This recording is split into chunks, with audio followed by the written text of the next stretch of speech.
Chapter 1. The Mysterious Smith. Where am I?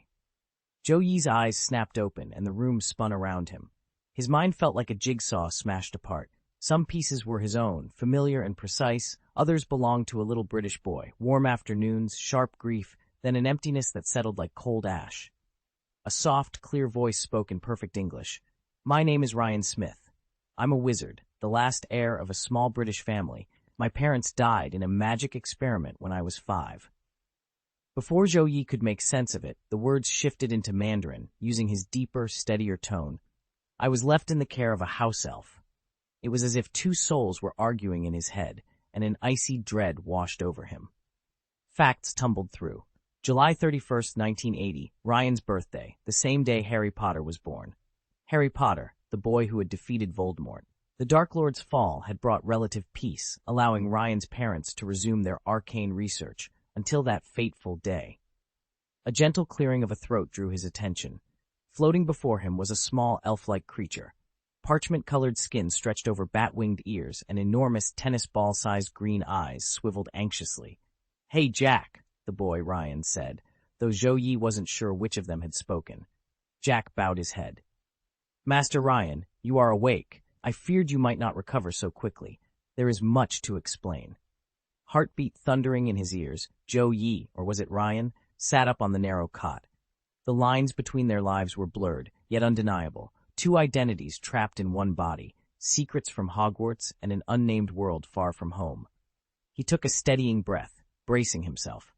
Together with this strange house elf, he would have to unravel the mystery of who he truly was, and how Ryan Smith became. The mysterious Smith. Master Ryan, if you need anything, just let me know, Jack, the house elf, said with a bow. Bring me a cup of black tea and light a candle, Ryan replied, massaging his temples. I need a moment of quiet. He closed his eyes and sifted through the fog of his memories. A strange, tingling sensation took hold of his mind, and he found himself watching his own soul, an orb of pale light, as clear and steady as a full moon, adrift in a field of diamond-bright fragments. One by one, those glittering pieces drifted inward, merging seamlessly with the orb's glow. An unseen tendril of thought reached out and brushed the surface of that luminous sphere, and then Ryan was jolted back into his body. When he opened his eyes, a translucent blue panel hovered before him. Jack alone could see it. In the top right corner floated a lifelike portrait of Ryan Smith, a 7-year-old boy standing 149 centimeters tall, with short black hair, silvery white eyes, fair skin, and just a whisper of childhood roundness in his cheeks. Below the image, a row of softly glowing numbers pulsed, his level, his life force, his magical reserves, and other vital statistics waiting to be explored at his mental command. Race, wizard, strength 5, normal human limit 10. Constitution 20, normal human limit 10. Magic aptitude 10, normal human limit 10. Skill, focused thought, level 1, 3%. When Ryan first noticed the skill entry on his status panel, his heart skipped a beat. Examining that solitary focused thought icon, he realized how it had come to be. True effort, complete, unwavering commitment, automatically unlocked new abilities, and there was no ceiling to those breakthroughs. Energized by this discovery, he turned his gaze to the other attributes: strength, constitution, and the oddly named magic aptitude. A frown crossed his face. Isn't that what they called magic in the original story? He wondered. Almost instinctively, he willed the label to change. In an instant, magic aptitude shimmered, the text shifting until it simply read, magical power. By the time he finished, night had given way to dawn. Ryan watched the sun peek over the horizon and whispered, 4 years until Hogwarts, I'll be ready. Just wait for me. The Smiths are a common British family name, originally denoting those who worked in metal. Across history, smiths, blacksmiths, silversmiths, ironsmiths have held vital roles. In the wizarding world, few families match the Smiths' reputation for alchemy, where metal and magic combine to create wonders. The Smith name carries its own kind of magic. Everyone who bears it slips unnoticed through a crowd. Ryan Smith stood alone in a chamber of gleaming, silver-white metal, whose walls were etched with pulsating runes. Directly across from the door hung a portrait of a benevolent-looking old man. From the frame spread an intricate golden family tree, its branches weaving back through the centuries all the way to the Middle Ages. At the very bottom, shining in relief, was Ryan's own name. If you stared long enough, you could make out the letters forming an Ouroboros, the serpent perpetually devouring its tail. Above and around Ryan's name were dozens of others, each woven from the likeness of a mythical creature. Thunderbirds with crackling wings, phoenix feathers curling in phoenix flames, even trolls, their features frozen in stone. But each beast sat utterly still, eternal as the dead. Ryan turned back to the heavy leather volume resting on the lectern before him. Smith's Minutes. The book was a compendium of every family invention, detailed blueprints, lists of rare materials, instructions so precise they bordered on the arcane. One chapter described a wand milled from pure mithril and infused with the essences of hundreds of magical creatures. Another laid out the pattern for an invisibility mantle, not one that banishes you from sight, but one that bends the world around you until you simply dissolve into your surroundings. And there, nestled between diagrams, was the blueprint for a wisdom hood, woven from silken threads that pulsed cool against the scalp, sharpening the mind in times of need. Ryan traced a fingertip along the page, feeling the faint vibration of power humming through the ancient text. In that silent, silver chamber, he understood at last the weight and wonder of his lineage and the legacy he was about to inherit. Chapter 5. The Hut of Inheritance. Among every Smith heir's prized possessions, none is more wondrous than the portable alchemy hut. To the untrained eye, it looks like a simple, weathered shack, but within its movable walls lies a fully stocked alchemy laboratory. Arcane sigils dance across the hut's interior surfaces, a living testament to generations of Smith magic distilled into one place. Only the current patriarch or matriarch may cross its threshold. All others are repelled by an unbreakable enchantment. This remarkable contraption originated with William Smith, the family's legendary founder. In honor of his achievements, each Smith scion must devise a novel invention before turning 25, or lose forever the right to enter the hut. William's son, George Smith, never managed it. Years of grinding poverty, followed by a brutal cholera outbreak among Death Eaters, drained both his resources and his spirit. Although Voldemort's demise ushered in peace and economic revival, George's own life ended in sorrow before he could fulfill the family mandate. In a cruel twist of fate, his final experiment proved deadlier than any curse. He fashioned a metal magic wand, what Muggles call a gun, and during a routine test, the weapon misfired. George's parents, who had sheltered him throughout his struggles, were killed by the very device meant to secure their future. And now, 3 days ago, a new figure has appeared on the Smith family's doorstep, Ryan. By blood, a wizard, he arrived with startling potential already staked out by magic itself. His current abilities read as follows: Race Wizard, Strength 7, Normal Human Cap 10, Constitution 21, Normal Human Cap 10, Magical Power 10, Normal Human Cap 10, Skills, Thought Mastery level 2 5%, Body Transformation level 2 70%, Alchemy level 0.1%. These stats reflect just 3 days in this world, and foresaw the incredible trials ahead for the newest heir to the Smith legacy. Since reaching level 2 in both mind and body, Ryan's life has transformed. His thought process has grown razor-sharp and his memory astonishingly clear, unlocking long-dormant fragments of a past life he'd once believed irretrievable. Determined to piece together who he really is, he now rises before dawn each morning, first to pore over records and research his identity, then to push his body through a vigorous workout. Under this disciplined routine, his physique has begun to fill out and strengthen in ways he never imagined. Ryan often reflects on lessons drawn from the world of Harry Potter. In those stories, positioning and speed frequently trumped brute power. If you vanish before the killing curse lands, not even Avada Kedavra can touch you. And resilience matters just as much. He recalls how Professor McGonagall, despite her formidable skill, was almost felled by a barrage of stunning spells during the Battle of Hogwarts. Her slender frame and advancing age left her on the brink of death. By contrast, Rubus Hagrid, blessed with a giant's blood and colossal stature, shrugged off the same blows as if they were mere gusts of wind, stepping forward unscathed to defend the ramparts.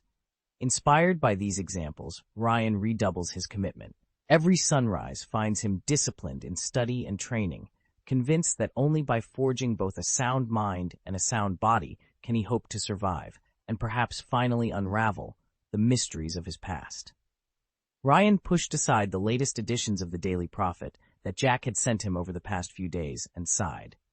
From the articles alone, it was clear Jack hadn't stumbled into any fan fiction realities, thankfully.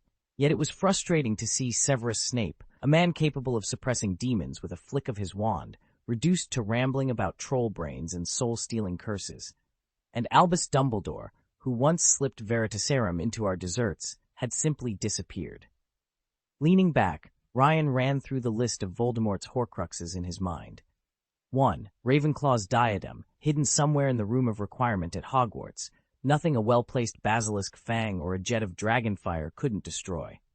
2. Tom Riddle's diary, still in Ginny Weasley's possession after her second year. Retrieving it would only require waiting for Sirius to clear his name or sneaking into 12 Grimmauld Place for Slytherin's locket at the same time. 3. Hufflepuff's cup, locked in Bellatrix Lestrange's vault at Gringotts. A heist, but not impossible. 4. The Resurrection Stone, concealed inside the cursed Gaunt family ring, layered with dark protections. 5. Nagini, permanently coiled by Voldemort's side and impervious to ordinary spells. Harry Potter alone couldn't strike her down, and the ring's wards were no joke. Ryan dipped his quill in ink and tapped it thoughtfully.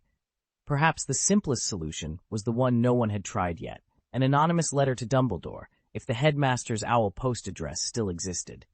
Note to self, exercise extreme caution when retrieving the Horcruxes, and especially the Resurrection Stone. Its allure is dangerously seductive. I mustn't slip it onto my finger. Aside from the two hardest targets, Harry Potter himself and Nagini, the other Horcruxes should be quick to recover. If I move fast, I can have them all in hand within a day. After all, Castle Smith repelled Voldemort's 3 greatest assaults. Its enchantments are so finely wrought that even the staunchest pureblood families and the wider wizarding world remain oblivious to its existence. That secrecy is my greatest asset. With Castle Smith's protection, I can correspond freely with Dumbledore without fear of interception. And even if my messages were compromised, Dumbledore's impeccable reputation would shield me. Still, I can't shake one question. Why did Dumbledore need to meddle with time in the first place? This is the real world, not some fairy tale. I refuse to act on second-hand theories. Before telling him anything definitive, I'll run a simple test of my own, a personal diary. If it works, I'll know I'm on the right track. If it fails, at least I'll have concrete proof before I consult Dumbledore again. Chapter 2. Completed Experiments. Hidden deep within the Smith family's Chamber of Secrets stood Font Smith's greatest creation, the Essence Menagerie. Born of Font's tireless research and honoring the legacy of his ancestor William Smith, this enchanted apparatus took the magical signature of each Smith and gave it life in the form of a creature. Some were drawn from ancient legend, others from the hidden corners of the natural world, but every manifestation conveyed, at a single glance, the bearer's true arcane nature. When Ryan first stepped before the menagerie, gently opening its vaulted doors, he found nothing but hushed whispers and shadows. As he activated the device, pale shapes coalesced in midair. A great bird crackling with stormlight, a sinuous serpent whose scales glowed in concentric rings. Yet to identify them, Ryan needed more than intuition. He pulled once Smith's venerable guide, Exploring Unknown Creatures, from a nearby shelf, cross-referenced the faded illustrations, and finally gave each apparition its name. The Thunderbird, he learned, epitomized a rare gift for calling wind and rain, its very presence a promise of tempestuous power. The Ouroboros serpent stood for boundless resilience, able to coil through adversity and emerge unscathed. By contrast, when the menagerie reflected traditional wizarding bloodlines, Potter, Weasley, Malfoy, its projections were disappointingly bland, lacking the vivid symbolism of the Smith scions. Puzzled by this disparity, Ryan delved into the family's private tomes. He discovered a crucial distinction. Classical wizard magic, as practiced for centuries, resembled sheer physical force, bracing and dramatic but quick to exhaust. The Smith approach, by comparison, prized equilibrium. Their spells were engineered for steady output and minimal energy loss, less spectacular in flash, but far more sustainable over time. Armed with this insight, Ryan closed the chamber doors behind him, already plotting his next experiment. The menagerie had revealed not only the hidden depths of his own heritage, but the very evolution of magic itself, from brute incantations to the refined, enduring power the Smiths now mastered. Wizards in this world don't suffer withdrawals from running low on magical energy. No one goes into magical detox. Even a novice can learn the killing curse, though without enough raw power, it barely does more than draw blood from the caster. As Mad-Eye Moody, actually Barty Crouch Jr. in disguise, points out, many of the darker, more demanding spells hinge not just on power, but on the caster's emotional state. To fire off Avada Kedavra, you must feel an intense, justified urge to kill. To wield the Cruciatus Curse, you need a searing hatred for your victim, and in some twisted way, the satisfaction of watching them suffer. By contrast, the Patronus charm calls for the purest, most joyful memory you can summon. In practical terms, this means Ryan's magical nature doesn't grant him a bigger power reserve so much as a remarkable resilience. He's ideally suited to the old, high-cost spells that most witches and wizards abandoned centuries ago because they drained you completely. His father, George William, by contrast, wields a more volatile gift. His magic burns hot and fast, almost like gunpowder. He can conjure explosions at will, a talent that echoes Seamus Finnegan's infamous knack for fiery mishaps, even when all he's trying to do is levitate a quill. Chapter 7. The Mithril Wand and the Unfinished Design. The Smith family's latest breakthrough was a metal wand engineered to channel their unique magical affinities, allowing it to fire potent magic bullets on command. Yet even this marvel paled beside the mithril wand stored in the family's alchemy chamber, a slender staff sheathed in pale, iridescent metal and infused with the distilled blood of every common magical creature. Legend held that whoever wielded it would discover the wand instinctively adapting to their own life force, amplifying every spell they cast.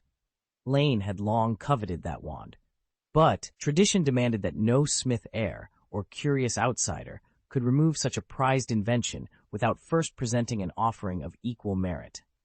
To meet this challenge, he chose to tackle the one project in the chamber still marked incomplete, George Smith's final design, abandoned on the verge of completion. Ryan Smith, George's son, pored over his father's and mother's meticulous manuscripts, noting how effortlessly they wove alchemy with theoretical physics.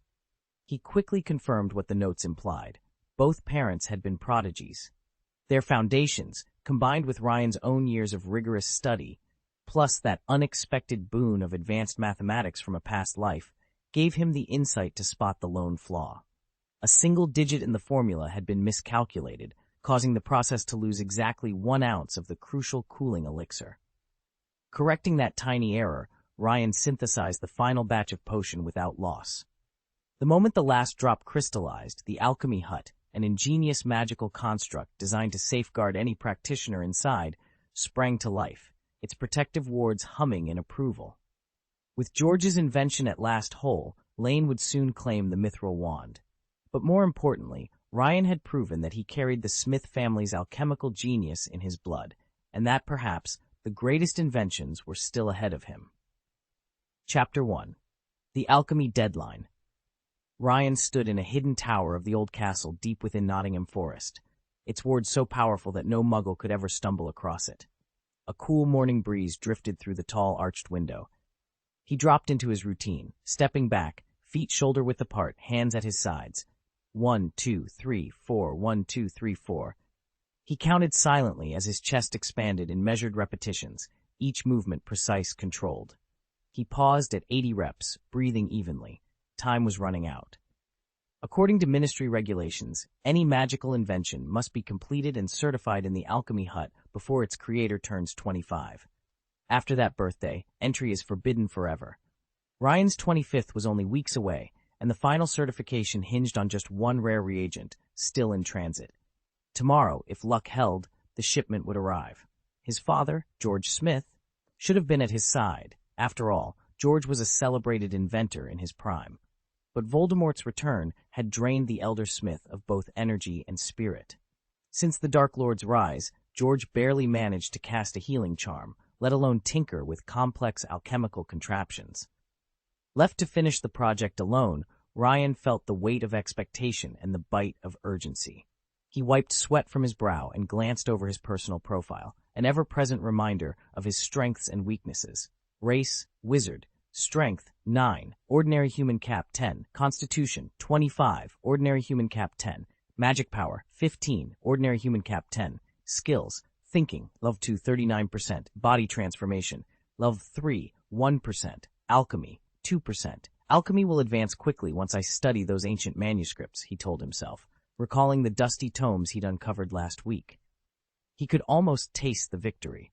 The moment the inspectors nodded their approval, when the final incantation sealed the invention's potency, and when he'd prove himself worthy of his father's legacy. For now, all he could do was keep training, keep researching, and hope that tomorrow's delivery arrived on schedule. The castle slept quietly around him, but Ryan's mind raced ahead, to certification, to triumph, and to the promise of a new dawn in magical innovation. Although my father's invention had a history of magical mishaps, born of his overconfidence and the shoddy mathematics all too common in the wizarding world, the metal framework of the wand gun was finally finished. Only one step remained: spirit infusion. After that, Jack would handle the rest.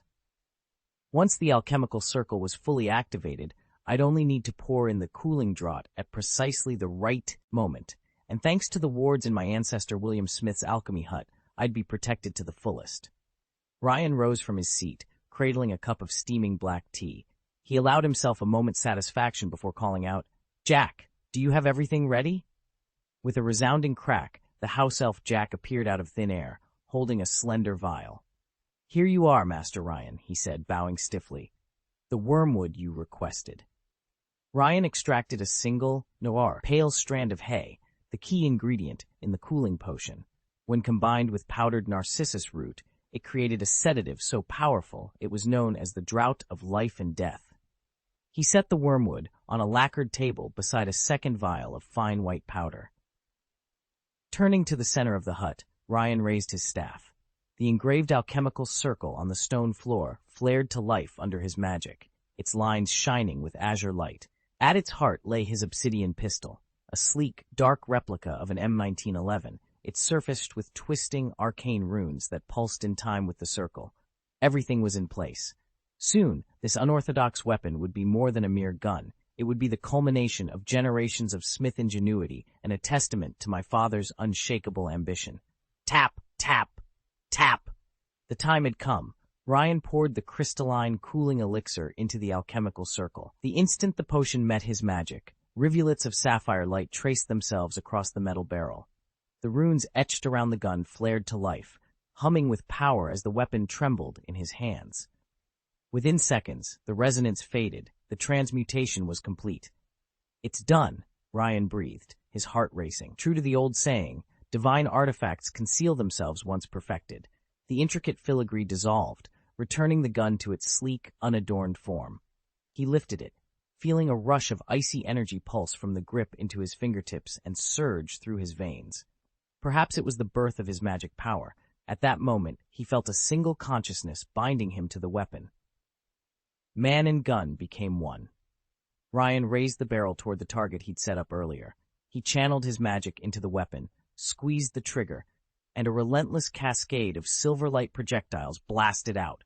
"Ha! Feast on my infinite recharge virtual flash," he exclaimed, exhilarated. In less than a month on this world, he'd fashioned his first great magical artifact almost from scratch. And this was only the beginning. Ryan's magic was impressive, but it didn't match his father's explosive style. His strength lay in endurance and rapid recovery. He hesitated, wondering if he really needed the mithril wand. Against a gun-wielding Black Knight, that wand would only spit out a simple light bolt. And what of spells? The knight's weapon had been tempered with his own magical essence, making it endlessly adaptable and capable of firing faster than any ordinary incantation. He raised an eyebrow and feigned a chant. "Gutulla, magic gun!" In one smooth motion, he drew the sleek firearm from his belt. Silently, he cast the real spell in his mind. Quadrifecta. In an instant, 4 gleaming, crescent-shaped blades of light erupted from the barrel, slicing through the air with uncanny speed. Ryan allowed himself a small smile. So fast, and far more potent than anything the mithril wand could muster. Exactly what he needed. Chapter 3. Diagon Alley. 3 days slipped by in the blink of an eye. During that time, Ryan devoted himself to mastering his firearms techniques. Upgrading to Thinking Level 2 not only sharpened his mental acuity, it also unlocked long-buried memories from his previous life. In that era, when martial arts were at their peak, his family home had been stocked with countless manuals of secret techniques. Now, thanks to the unique talent granted by the system panel, once he pulled off a maneuver successfully, he could repeat it flawlessly every time. And the more fully he committed himself, the greater the rewards he reaped. Drawing on those resurfaced memories, Ryan began to experiment with the spells he'd recently learned. As he combined their incantations, the overhead fluorescent lights flickered, burst into sparks, and shattered with a crackle. In that electric moment, 3 entirely new skills coalesced under his command. Blazing Flame, Crystal Spring, Whirlwind Sweep. Each pulse of magical energy felt more potent than the last. With these techniques now at his disposal, Ryan sensed that his training had taken a decisive turn. The hidden corridors of Diagon Alley awaited, and he was sharper, stronger, and more prepared than ever. Character Profile Name: Ryan. Race: Wizard. Attributes: Strength 9, Human Maximum 10, Constitution 26, Human Maximum 10, Magic Power 16, Human Maximum 10. Skills: Thinking Level 2, 77%, Physical Transformation Level 3, 32%, Alchemy Level 2, 22%, Charms Level 1, 45%, Potions Level 1, 55%, Transfiguration Level 1, Gunfighting Level 1, 89%. Gunfighting is a unique composite skill that melds elements of magic, physical transformation, alchemy, and martial arts. As a result, Ryan moves with extraordinary speed and precision whenever he wields firearms. His thinking skill allows him to perform real-time trajectory calculations, identifying the position that will both maximize damage to his target and minimize risk to himself. He can fire into any blind spot around him, boosting the bullet's power by 20%. By treating his own body as the center point and using prototypical geometry as a reference plane, Ryan's mind maps every possible attack vector in his immediate vicinity. He then fires along each calculated trajectory, effectively layering offense and defense in a single, seamless motion. When he teams up with his ally, the Black Knight, no adult wizard stands a chance against their combined might. It's been nearly 3 months since Ryan's unexpected journey through time began, and in that short span, he's unearthed astonishing truths about his family.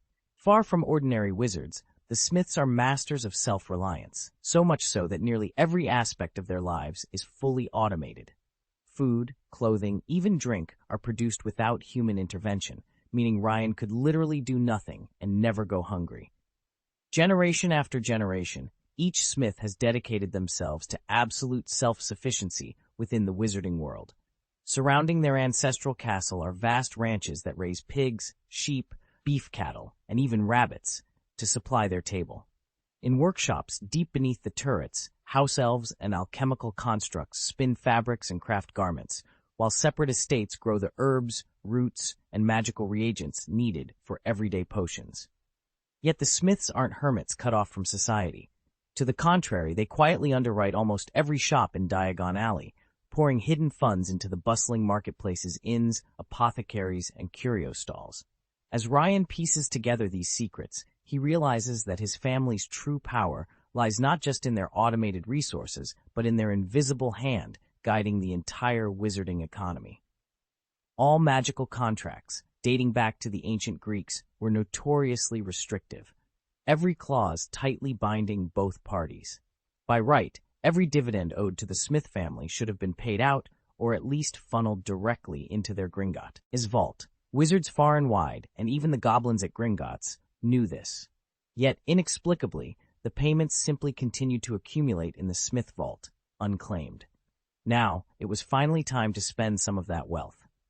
The Smith household desperately needed new textbooks. It wasn't that they had none, their shelves sagged under volumes on alchemy's every principle. But basic magical instruction books were in short supply. The only spellbooks in residence were all advanced treatises, works like the Invisibility Compendium meant for specialists, not apprentices. "Jack, Let's head to Diagon Alley, Ryan announced, grabbing the house elf's hand. Master, please hold on tight, Jack cautioned. Before Ryan could react, a wrenching tug forced itself through his arm. Darkness swallowed him whole. An invisible vise clamped around his torso, cutting off his breath. He felt his chest tighten as if bound by iron hoops. His eyeballs threatened to roll back in his skull. His eardrums hammered against his head, and then he tore in a massive gasp, drawing fresh air into his lungs, and blinked back tears as he opened his eyes. Ryan blinked, feeling as though he'd been squeezed through a narrow rubber tube. When his head cleared, he realized he was no longer at home. Instead, he and Jack stood inside a snug, wood-paneled cabin, its walls lined with lanterns that cast a warm glow. Master Ryan, Jack said quietly, welcome to the Leaky Cauldron. The Smith family has kept a secret quarters here for generations. Once we're ready, we'll step straight into Diagon Alley. He led Ryan down a short corridor and pushed open a heavy door. Beyond it, a broad oak staircase spiraled down into a hidden courtyard behind the pub. This passage bypasses the room entirely, Jack explained as they descended. It's warded with concealment charms so that ordinary wizards never notice it. The Smiths prefer to keep a low profile. Halfway down the stairs, Jack stopped and drew a soft, well-worn hat from beneath his cloak.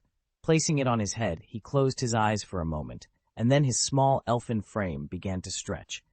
His clothes shifted seamlessly, his features lengthened, and within seconds he stood tall and broad-shouldered, with warm hazel eyes and a confident smile. It was George Smith, father of the elf's original host. George inclined his head in a polite bow. Master, he said, though elves pride themselves on remaining unseen, our family still needs a presence in the wizarding world. Your grandfather devised this hat so that my father, and now I, can manage the family's affairs, allowing the elves to devote themselves to greater causes. Ryan couldn't help but grin. Smith really is a genius. No wonder he's invented so much. Jack, bearing an uncanny resemblance to George Smith, pulled out his wand and tapped the third brick from the left above a rusted trash bin. With a quiet click, the bricks shifted, revealing a dark archway. Stepping back, Jack gestured, and before Ryan's eyes stretched a narrow, winding cobblestone street that disappeared around a bend. They had arrived at Diagon Alley. A thrill ran through Ryan as he took in the sights. On one side stood Partridge's Cauldron Shop, its brass sign gleaming in the daylight. Cauldrons all sizes, copper, brass, pewter, silver. Self-stirring, collapsible. Directly opposite was Sluggig's Potions Pharmacy, its shelves crowded with jars of dragon liver, fox eggs, ooze grass, frog brains, and chopped ginger root. Further down, he spotted Flourish and Blot's Bookshop, the Magical Menagerie's colorful storefront, and the Quidditch Boutique with its whirlwind of team banners. Father, Ryan said, trying to sound older than his years, shall we explore Diagon Alley before we do anything else? With a shared nod, they stepped off the cobbles and into their first true taste of magic. As soon as Jack finished speaking, Ryan couldn't help but smile inwardly. Jack really hadn't changed since Ryan's last life. No matter where he went, he always began by sight, seeing first. Okay, Jack said, oblivious to Ryan's fleeting expression, and gave a slight nod. Ryan then made his way to Florin's cold drink shop and ordered a cup of Harry Potter chocolate ice cream swirled with raspberries and studded with crushed nuts. Ice cream in hand, he wandered leisurely down Diagon Alley. It was unusually quiet this time of year. Term hadn't yet begun, and only a few early arrivals milled about. As he strolled, Ryan couldn't help but notice how garish the wizarding wardrobe tended to be. Aside from those who clearly couldn't afford better, everyone wore vivid, rainbow-bright robes, shades you'd more often see on women in the Muggle world. He hid a smirk at the thought. Maybe today, he mused, he'd finally cross paths with someone he recognized from the original books. Chapter 4. Buying a Wand. Ryan stood in stunned silence, chastising himself for his own naivete. Wizards didn't wear name tags on their foreheads. Even if he passed by someone famous from his storybooks, he'd have no way to recognize them. And it was a pity. He was still too young to purchase his own wand. Now that he'd time-traveled, he couldn't simply stock up in advance. "Dad, can I buy a wand now?" Ryan finally asked. Jack offered a patient smile. "You will, when you turn 11 and start at Hogwarts. Until then, we wait." Ryan shrugged, conceding the point, and followed his father to the end of Diagon Alley. The last shop on the cobbled street was Ollivander's wand shop. From the outside, it looked modest and worn, a narrow wooden door beneath a peeling gilded sign proclaiming Ollivander's, makers of fine wands since 382 BC. In the dusty window, a single wand rested on a faded purple cushion. Jack pushed open the door, and a delicate bell tinkled somewhere at the back of the shop. Inside, it was little more than a slender corridor lined floor to ceiling with narrow shelves. The air was warm with the faint scent of old wood and incense. Aside from the endless rows of wand boxes, the only piece of furniture was a simple wooden bench, to which Jack made his way and sat. Ryan stepped forward, recalling how Harry Potter once described Ollivander's as being as hushed and precise as a strictly regulated library. He felt that same hush now, an almost reverent anticipation, as if the wands themselves were waiting to choose their owners. He took a deep breath, bracing himself for the day, the place, and the moment when magic would truly begin. He swallowed the surge of questions flooding his mind and turned his attention to the rows of long, narrow cardboard boxes stacked almost to the ceiling. A thick layer of dust and an eerie silence filled the room, making him uneasy, as if some hidden enchantment lay waiting in the shadows. The handbook had warned that such stillness could be downright terrifying, but despite his magic power rating of 16 and his intellect at level 2, Ryan's anxiety spiked so severely he nearly lost control of his bladder, and he couldn't sense any magical currents at all, nothing like the way Harry Potter once did. It occurred to him that a wizard's abilities weren't defined solely by their raw magical strength. Each practitioner also possessed a unique specialty. Tonks, for example, wielded the disguise magus talent, allowing her to alter her appearance at will. Harry, by contrast, excelled in combat magic, his nearsightedness countered by an uncanny sixth sense that, in his 3rd year, enabled him to conjure corporeal patronuses, a feat even seasoned witches and wizards struggled to achieve. "Good afternoon," a soft voice said, breaking the silence.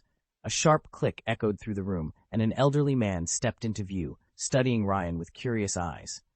In the dusky glow of Mr. Ollivander's wand shop, the old wand-maker's pale blue eyes gleamed like twin moons.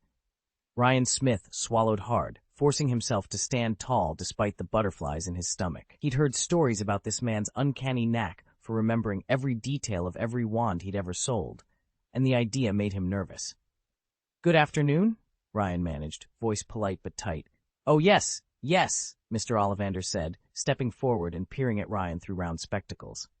He spoke rapidly, as though words poured out of him all at once. "Don't worry, we'll find your perfect wand soon enough, Ryan Smith.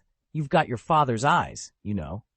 Just like George did the day he first came in here. 6 inches, ash wood, with a dragon heartstring core, a wand brimming with loyalty." Hagrid, standing behind Harry, glanced at the ceiling, taken aback by Ollivander's recollection of details from years ago. Harry, too, looked impressed, but said nothing. Mr. Ollivander shifted his attention. "Your mother, on the other hand, was different. Emily Smith preferred acacia. 11 inches, more flexible, quite a picky wand. It on lie reveals its true power to the most gifted of witches. I dare say it suited her perfectly." He paused, as if listening to the voices of wands whispering softly around the cramped shop. Then he gave Ryan a kindly smile. "But of course, the wand chooses the wizard. We'll see which one speaks to you." Ryan exhaled, relieved. The old man certainly talked a lot, and he remembered a great deal, but if that meant Ollivander could find the exact wand matched to him, Ryan was all for it. Here's a revised, polished version of the scene, smoothed into natural, idiomatic English, and ready for an English-speaking audience. Is it true that every child of wizarding stock gets a grand introduction the moment they step inside? Jack Lane and his son had heard the rumor, and now they were about to find out. George Lane, what a pleasure to see you again. 6 inches of ash wood with a unicorn hair core, if I recall correctly?" Jack smiled and raised an eyebrow. "Yes, Mr. Ollivander, that's right. But honestly, why do you always mention my wand first thing? We just negotiated acacia prices last week. You know I order in bulk. My family's been coming to you since 382 AD, after all." A flicker of impatience crossed Mr. Ollivander's face. "Precisely. which is why we need to discuss your acacia stock. Wizards who favor acacia tend to be exceptionally thorough. There simply aren't many of them. Jack chuckled lightly. Meticulous as my wife, no doubt. Ryan caught a glimpse of his father's easy confidence and found himself wondering if the man in front of him was really the same Jack Lane who'd grown quieter over the years.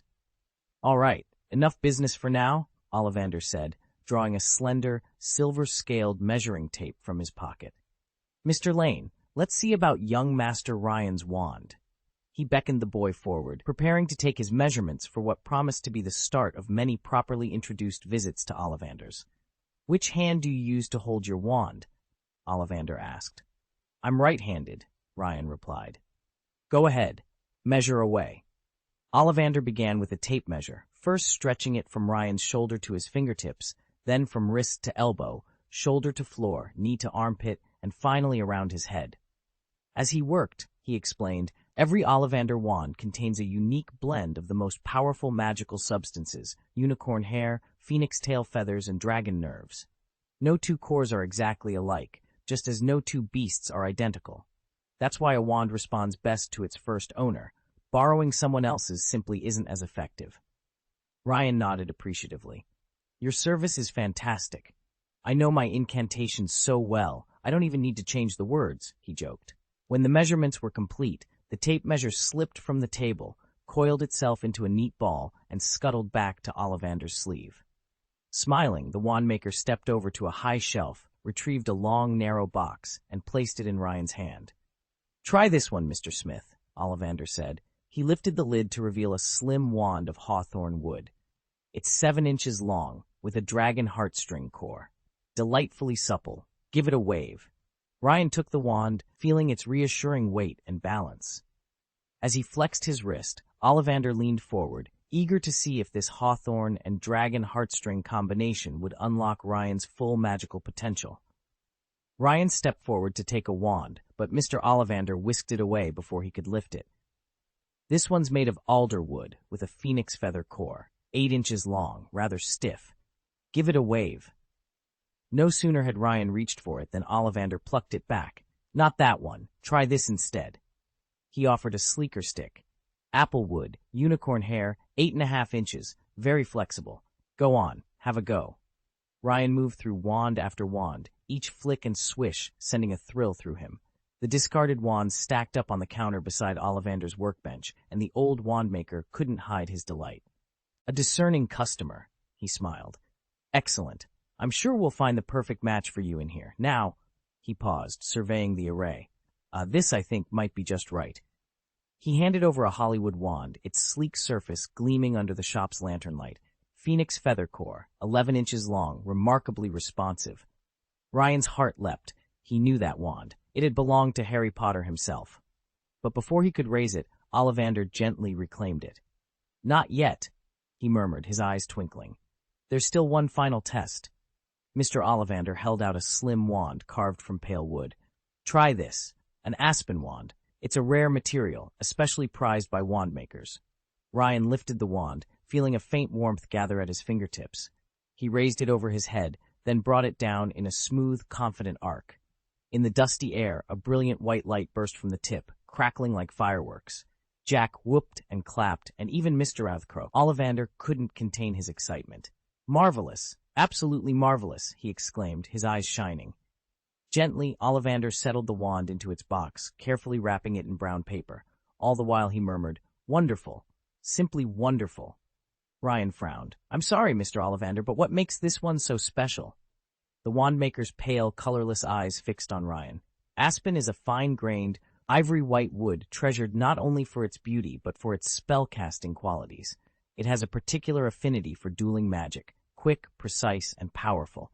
That alone makes it well-suited for skilled or determined duelists. He paused, then added in a lower voice, But that isn't the whole story. He tapped the box gently. The real wonder lies in the core. Ryan leaned forward, curiosity bright in his eyes. Mr. Ollivander smiled and lifted the lid, revealing the wand nestled in velvet. Unicorn heartstring, he said softly, one of the purest cores we know. It ensures an even, dependable flow of magic and remains fiercely loyal to its owner. Together with aspen wood, It creates a wand capable of both elegant spells and formidable dueling power. Ryan closed the box reverently, already feeling the promise of what lay inside. Jack punched the air in excitement, and even Ollivander allowed himself one last satisfied nod. Whatever lay ahead, it was clear this wand was destined for something extraordinary. Mr. Ollivander held up the wand for a closer look. Its core is made of unicorn heartstring. You should know that, unless a unicorn willingly donates it, using any part but the naturally shed hair risks a curse. It really is an extraordinary combination.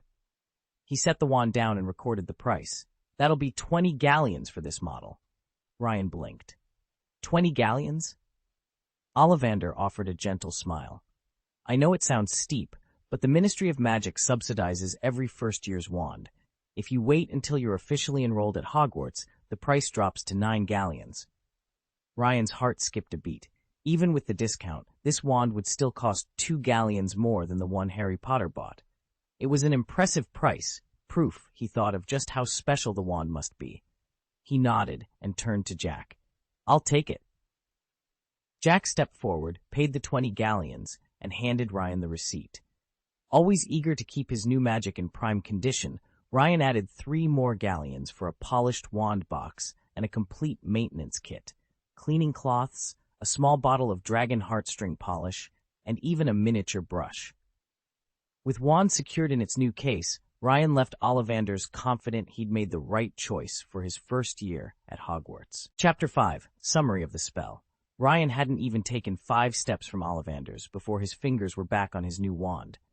Crafted from pale poplar, it gleamed like polished jade, the handle etched with strange looping runes. In his other hand, he still held his old wand, a slim, jet-black piece of ash, one dark, one light. Quietly, he said to the white one, "From now on, I'll call you the White Knight." All the frustration of not feeling magical currents in his first wand melted away in that moment of wonder. "It's getting late, Father. We should go pick up our textbooks at Flourish and Blotts," Ryan said. Jack glanced at him with concern. Once Jack slipped on his pointed wizard's hat, his voice sounded so much like Ryan's long-gone father, George Smith, that a pang of nostalgia hit Ryan unexpectedly. He shook himself free of the memory. "No," he replied firmly. By then, Diagon Alley was bathed in a golden dusk. The midday crowds of witches, unruly wizards, and chattering goblins had thinned out, each hurrying or lingering on their own errands.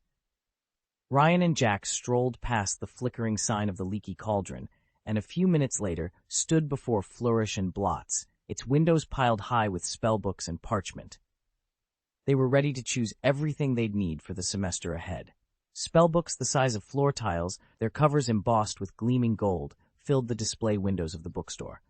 When I stepped inside, the shop's manager hurried forward, eyes wide with curiosity. "Are you from Hogwarts?" he blurted out. "Here for the new editions?" I smiled apologetically. "Actually, no. I've brought a list." I handed him a neatly folded parchment. "These are the exact titles I need. I'd like 1 copy of each. We'll arrange to send someone for them tomorrow." The manager smoothed out the paper and scanned it carefully. His lips curled into an eager grin. "These are some of the rarest volumes in our inventory," he said, voice trembling slightly. "But leave it to me. I'll have them ready for you first thing tomorrow." The small back office of Raven and Ash's magical wares was cluttered from floor to ceiling with stacks of parchment, half-open boxes of quills, and a perpetual haze of dust motes dancing in the afternoon light. Behind the counter, the store's manager, an anxious-looking goblin in a threadbare vest, unfurled yet another long, crinkled scroll. Sweeping aside a pile of used potion bottles, he began to read aloud, his voice quivering with barely contained dread. "Beginner's Guide to Transfiguration Curse and Counter-Curse Monsters and Their Origins, Magic Potions and Potions Magical Theory, 1,000 Miracle Herbs and Mushrooms, Dark Powers, A Guide to Self-Defense, A History of Magic, Standard Spells, Elementary Standard Spells, Level 2 Standard Spells, Level 3 Standard Spells, Level 4 Encyclopedia of Toadstools, The Monster Book of Monsters, Guide to Raising a Dragon, Types of Dragons in Great Britain and Ireland, From Hatching Egg to Nirvana, The Origins of Quidditch, Flying with the Artillery, Team Broomstick, Care Manual, Walking with Ghouls, Holiday with a Dominatrix, Magical Me, Wandering with Mountain Monsters, traveling with a vampire, wandering with werewolves, a year with XZ snowman, put a spell on your cheese, the magic of baking bread, conjura, feast, pull through the fog and see the future. Important magical events of the 20th century, the great wizard of the 20th century, the major discoveries of modern magic, a history of modern magic, list of famous contemporary magicians, research on the development of modern witchcraft, the adventures of crazy muggle Martin Miggs, bird or monster, powerful potion, how prefects gain power, the invisible book of invisibility, forgotten ancient magic and spells, omen of death, what do you do when you know the worst is coming, a guide to medieval witchcraft. He ran a trembling hand over the final title and glanced up, eyes wide behind thick spectacles. Do we really need a set of these? He stammered, voice shaking like a leaf in a storm. Ryan drummed his fingertips on the counter. What's the soonest we can have everything ready? The shop manager swallowed hard, brushing a bead of sweat from his brow. I can have the cost estimates done by tomorrow, if you'll give me time to run the calculations. Before Ryan could respond, Jack reached into his cloak and pulled out a small velvet pouch. He laid 300 gold galleons on the counter.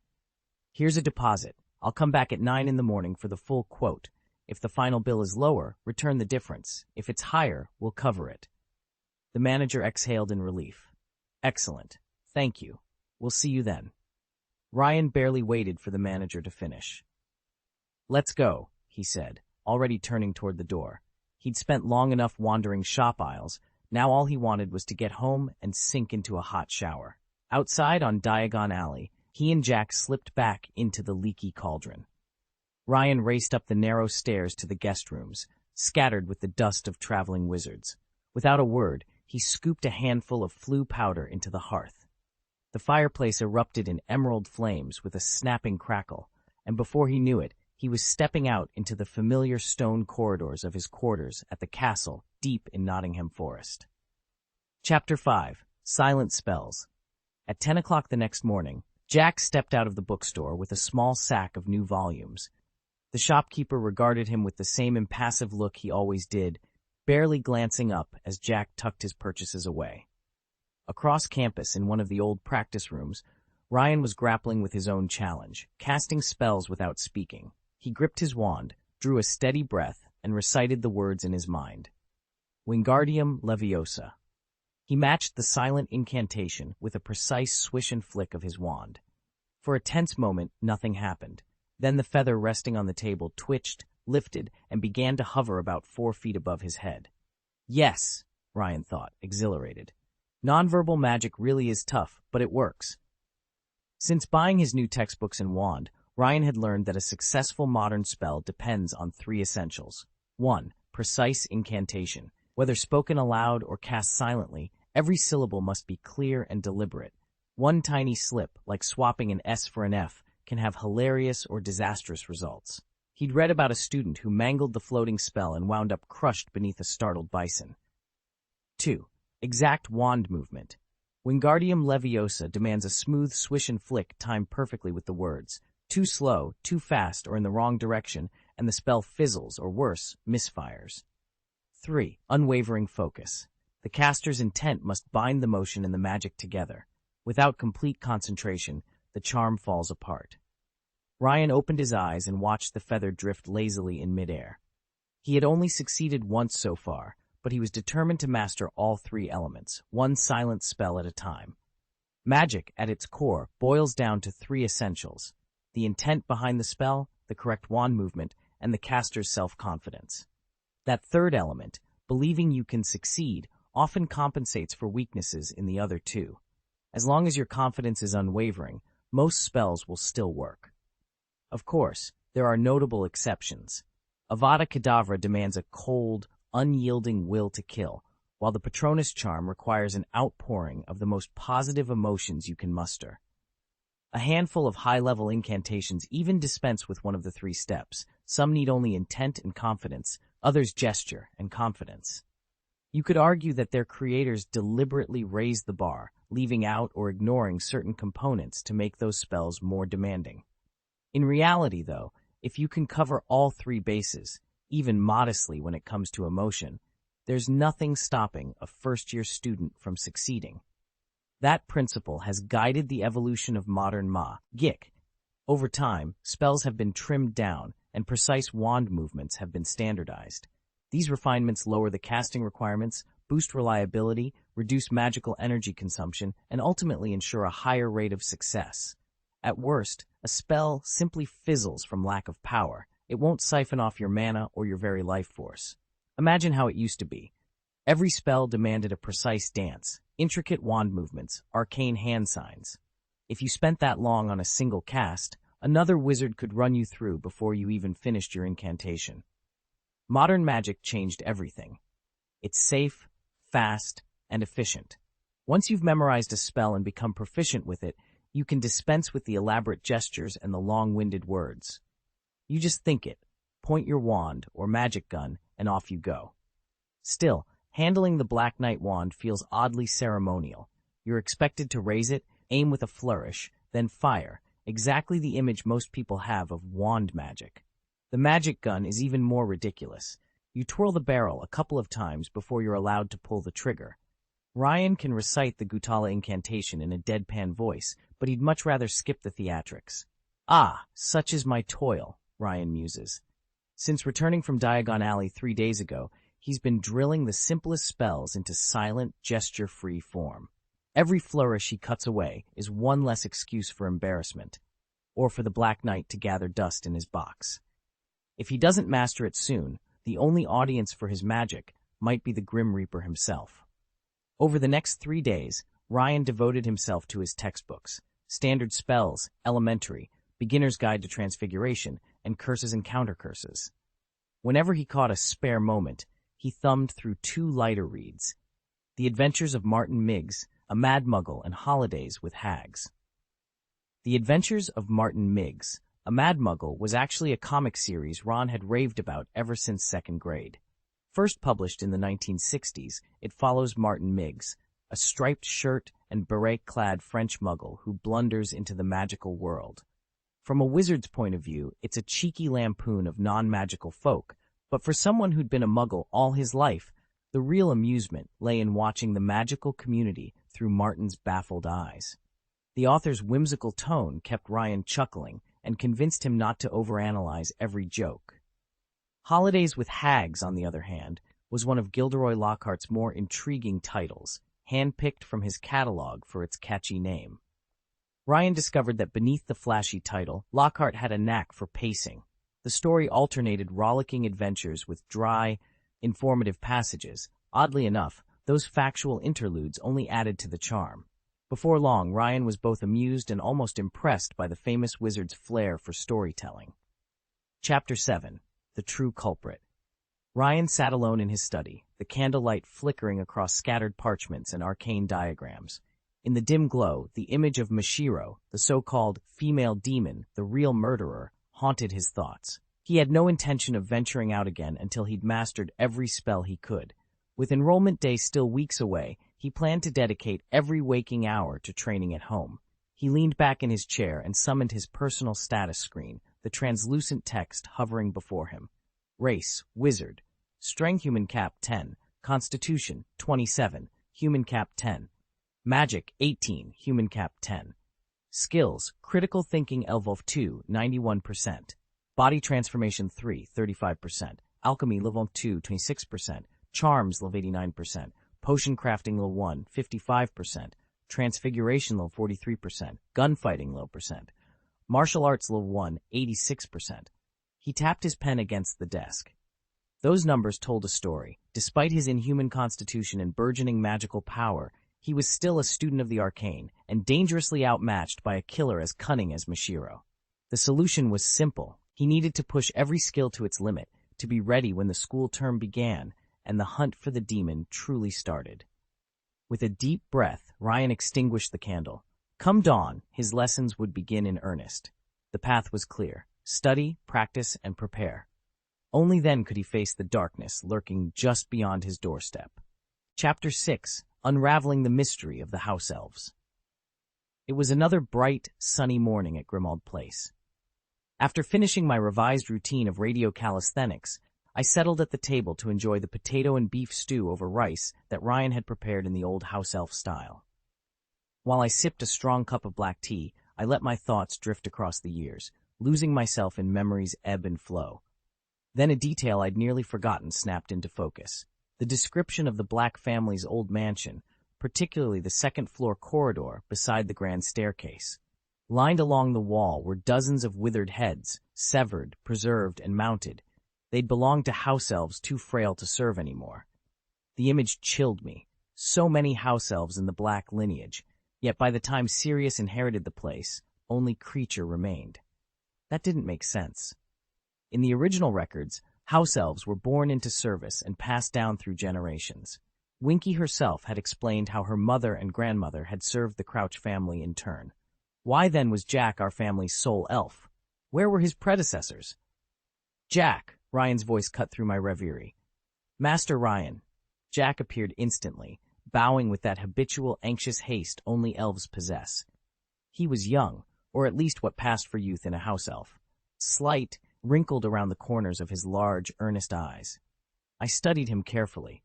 If the Blacks had once boasted dozens of house elves, and our line claimed only Jack, something important had been lost, or hidden. I needed to know more. Was Jack truly the first in his family to serve us? Had other elves vanished before him?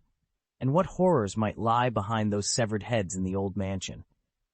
Today, my quiet morning would give way to questions that demanded answers.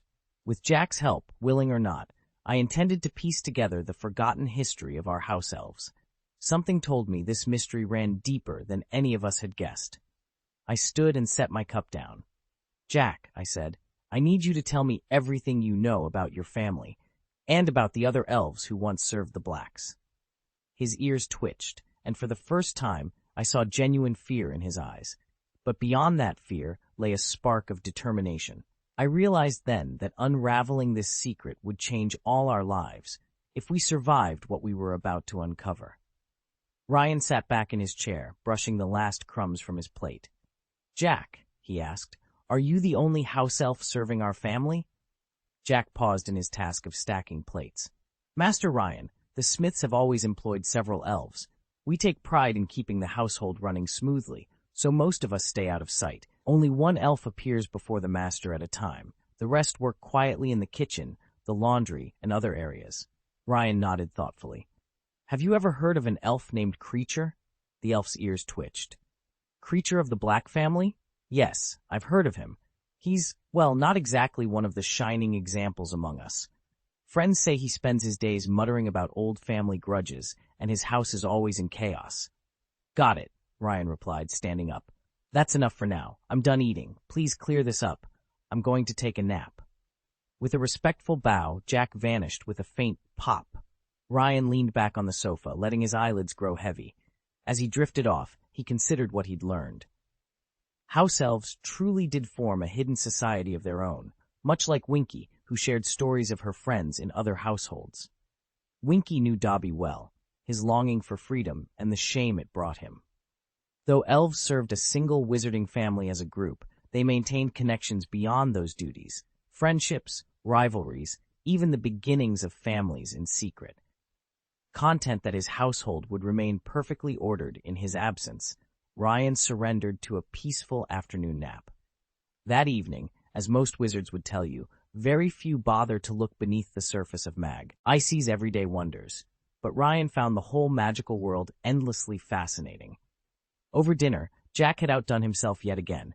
3-cup chicken served just the way Ryan liked it, a perfectly balanced blend of soy, sesame oil, and basil, recreated flawlessly from memory. Jack's cooking never failed to surprise him. Perhaps it was Hermione's infectious curiosity, or perhaps it was Jack's own odd behavior in Diagon Alley last week. It didn't matter which. Tonight, Ryan's mind kept drifting back to the house elf's peculiar experience with his grandfather's enchanted hat. As soon as the last grains of rice were gone, Ryan set down his chopsticks and called softly, "Jack, come here a moment." Jack appeared instantly, his large, earnest eyes fixed on his master. "What did you feel when you tried on grandfather's magic hat in Diagon Alley?" Ryan asked.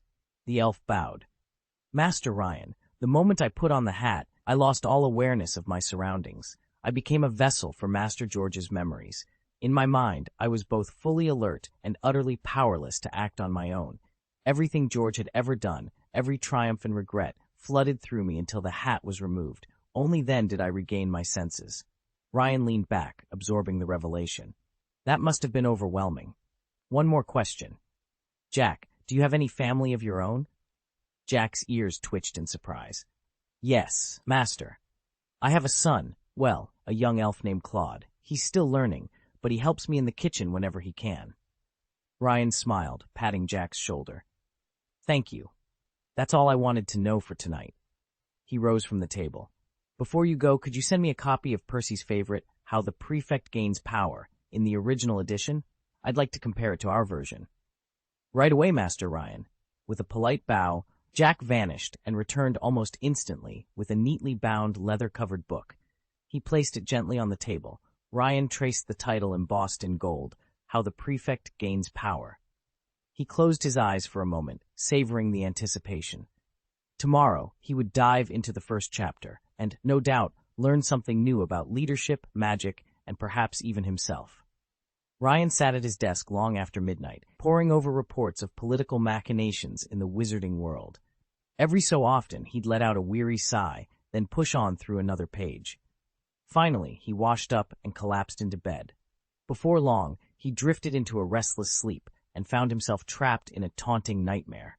Disembodied heads floated in the darkness, mocking him for his inability to sense magic as effortlessly as the celebrated wand shop prodigy. He recognized some of those spectral faces. Zhou Yi from his last life, Daniel's Harry Potter, Emma's version of Hermione, even Jack's. What's the point of you? They jeered. You can't even feel the simplest spell. Their insults stung until a panic shriek woke him. Ryan bolted upright. A faint chime echoed in his mind, the familiar signal that his system had awarded him another skill point. He blinked at the ceiling, heart pounding, then remembered, if he directed all his effort into one ability, he could rival the greatest magic sensors of the age. Better yet, like a video game character, he could now glimpse the hidden panels of other people, beasts, even objects. He sat up and rubbed his eyes.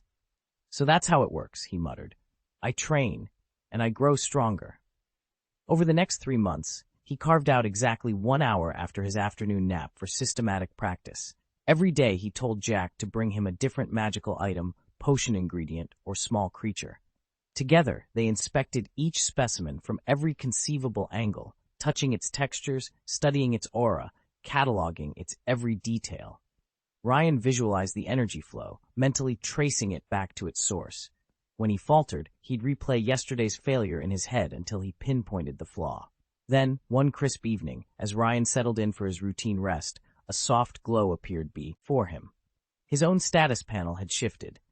New attributes shimmered into view, deepened magical perception, accelerated analytical skill, and a host of refined sub-abilities he'd never dreamed possible. He opened his eyes, excitement bubbling through him. No more being the world's weakest magic sensor. From now on, every hidden current of power in the wizarding world would be laid bare to him, and nothing would stand in his way.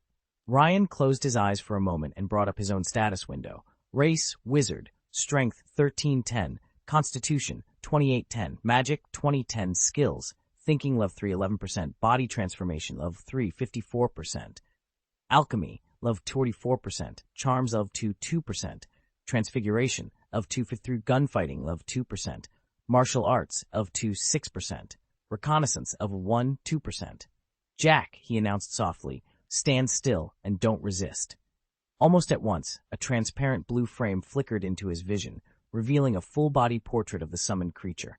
Hairless and sleek, the figure had oversized, bat-like ears and round eyes almost as large as tennis balls. He wore a crisp black butler's uniform. Ryan glanced up at the accompanying data. Race, House Elf.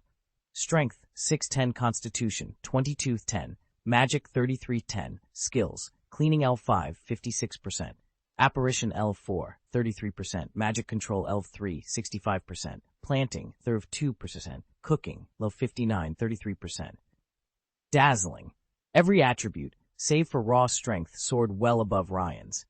No wonder this little house elf felt so formidable. Part 7. The elven contingent proved indispensable in shoring up Hogwarts' defenses, so much so that even Creature could apparate straight to the hidden vaults where Voldemort stowed his Horcruxes. Some said the Dark Lord permitted it only because he thought house elves too lowly to betray him. But rumors swirled that Voldemort intended to renege on his own vows again. To prepare for whatever came next, Ryan slipped out into a crisp London evening in search of an ice cream shop. Part relaxation, part training ground. Between scoops, he meant to hone his senses and test just how many threats he could spot before they slipped by. He found his favorite parlor at 12 Little Newport Street, W2H7JJ, right on the fringe of Chinatown. From the street outside, its old-world Cantonese charm was impossible to miss. Weathered wooden counters, faded Guangdong posters, delicate jars of preserved fruits lining the shelves. Unlike most tourist traps, the ice cream here was never cloyingly sweet or smeared with neon dyes. Each flavor, from Chengdu, Little Orange, sorbet to silky black sesame, arrived with a clean, honest taste that let the ingredients speak for themselves. Sliding onto a stool by the front window, Ryan inhaled the shop's warm, sugar-tinged air. A line from his favorite book, The Magic of Names, drifted through his mind. Every name holds its own magic. With a surname as common as Smith, he'd assumed he could slip through the Muggle world completely unseen, just another face in the crowd.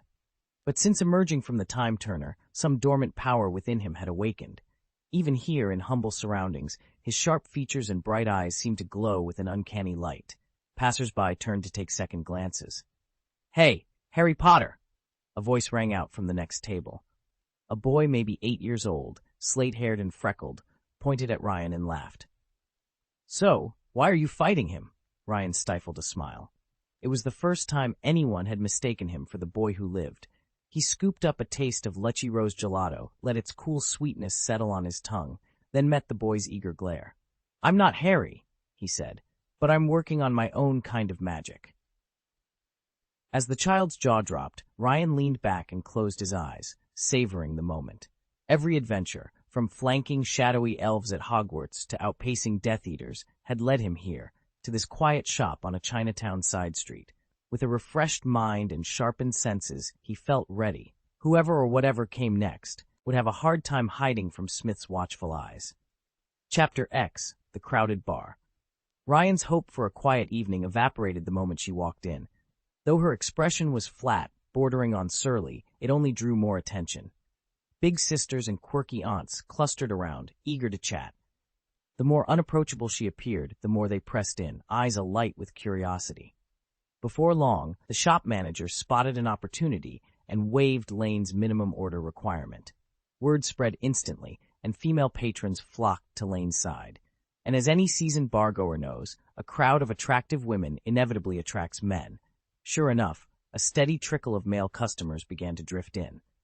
Amid the ebb and flow of strangers, Ryan quietly surveyed their stats. Almost every ordinary patron posted a physical strength rating below 10 and displayed no trace of magical ability. A smirk tugged at her lips as she recalled the initial magic power assessment glowing on her status panel, a unique variant of psychic potential. She watched her investigative skill proficiency tick steadily upward in her mind. With an audience this week, these trials felt almost trivial. Chapter 7, Penelope. A fair-haired teenage girl with a mischievous smile glided up beside Ryan at the ice cream cart. "Big brother, want to try this?" she asked, holding out a pale scoop. "It's delicious, and not too sweet." Ryan shifted uncomfortably. The vendor was still nearby, watching. He leaned in, lowering his voice. "Do you ever think modern ice cream is just way too sugary? If you're watching your figure, why not go for something low sugar instead?" Penelope chuckled and shrugged. Unfazed by his half-hearted protest, she continued chattering about dessert trends as if they were the most important thing in the world. When Ryan realized he wasn't going to shake her off, he reluctantly sampled the ice cream and grimaced. Then something clicked.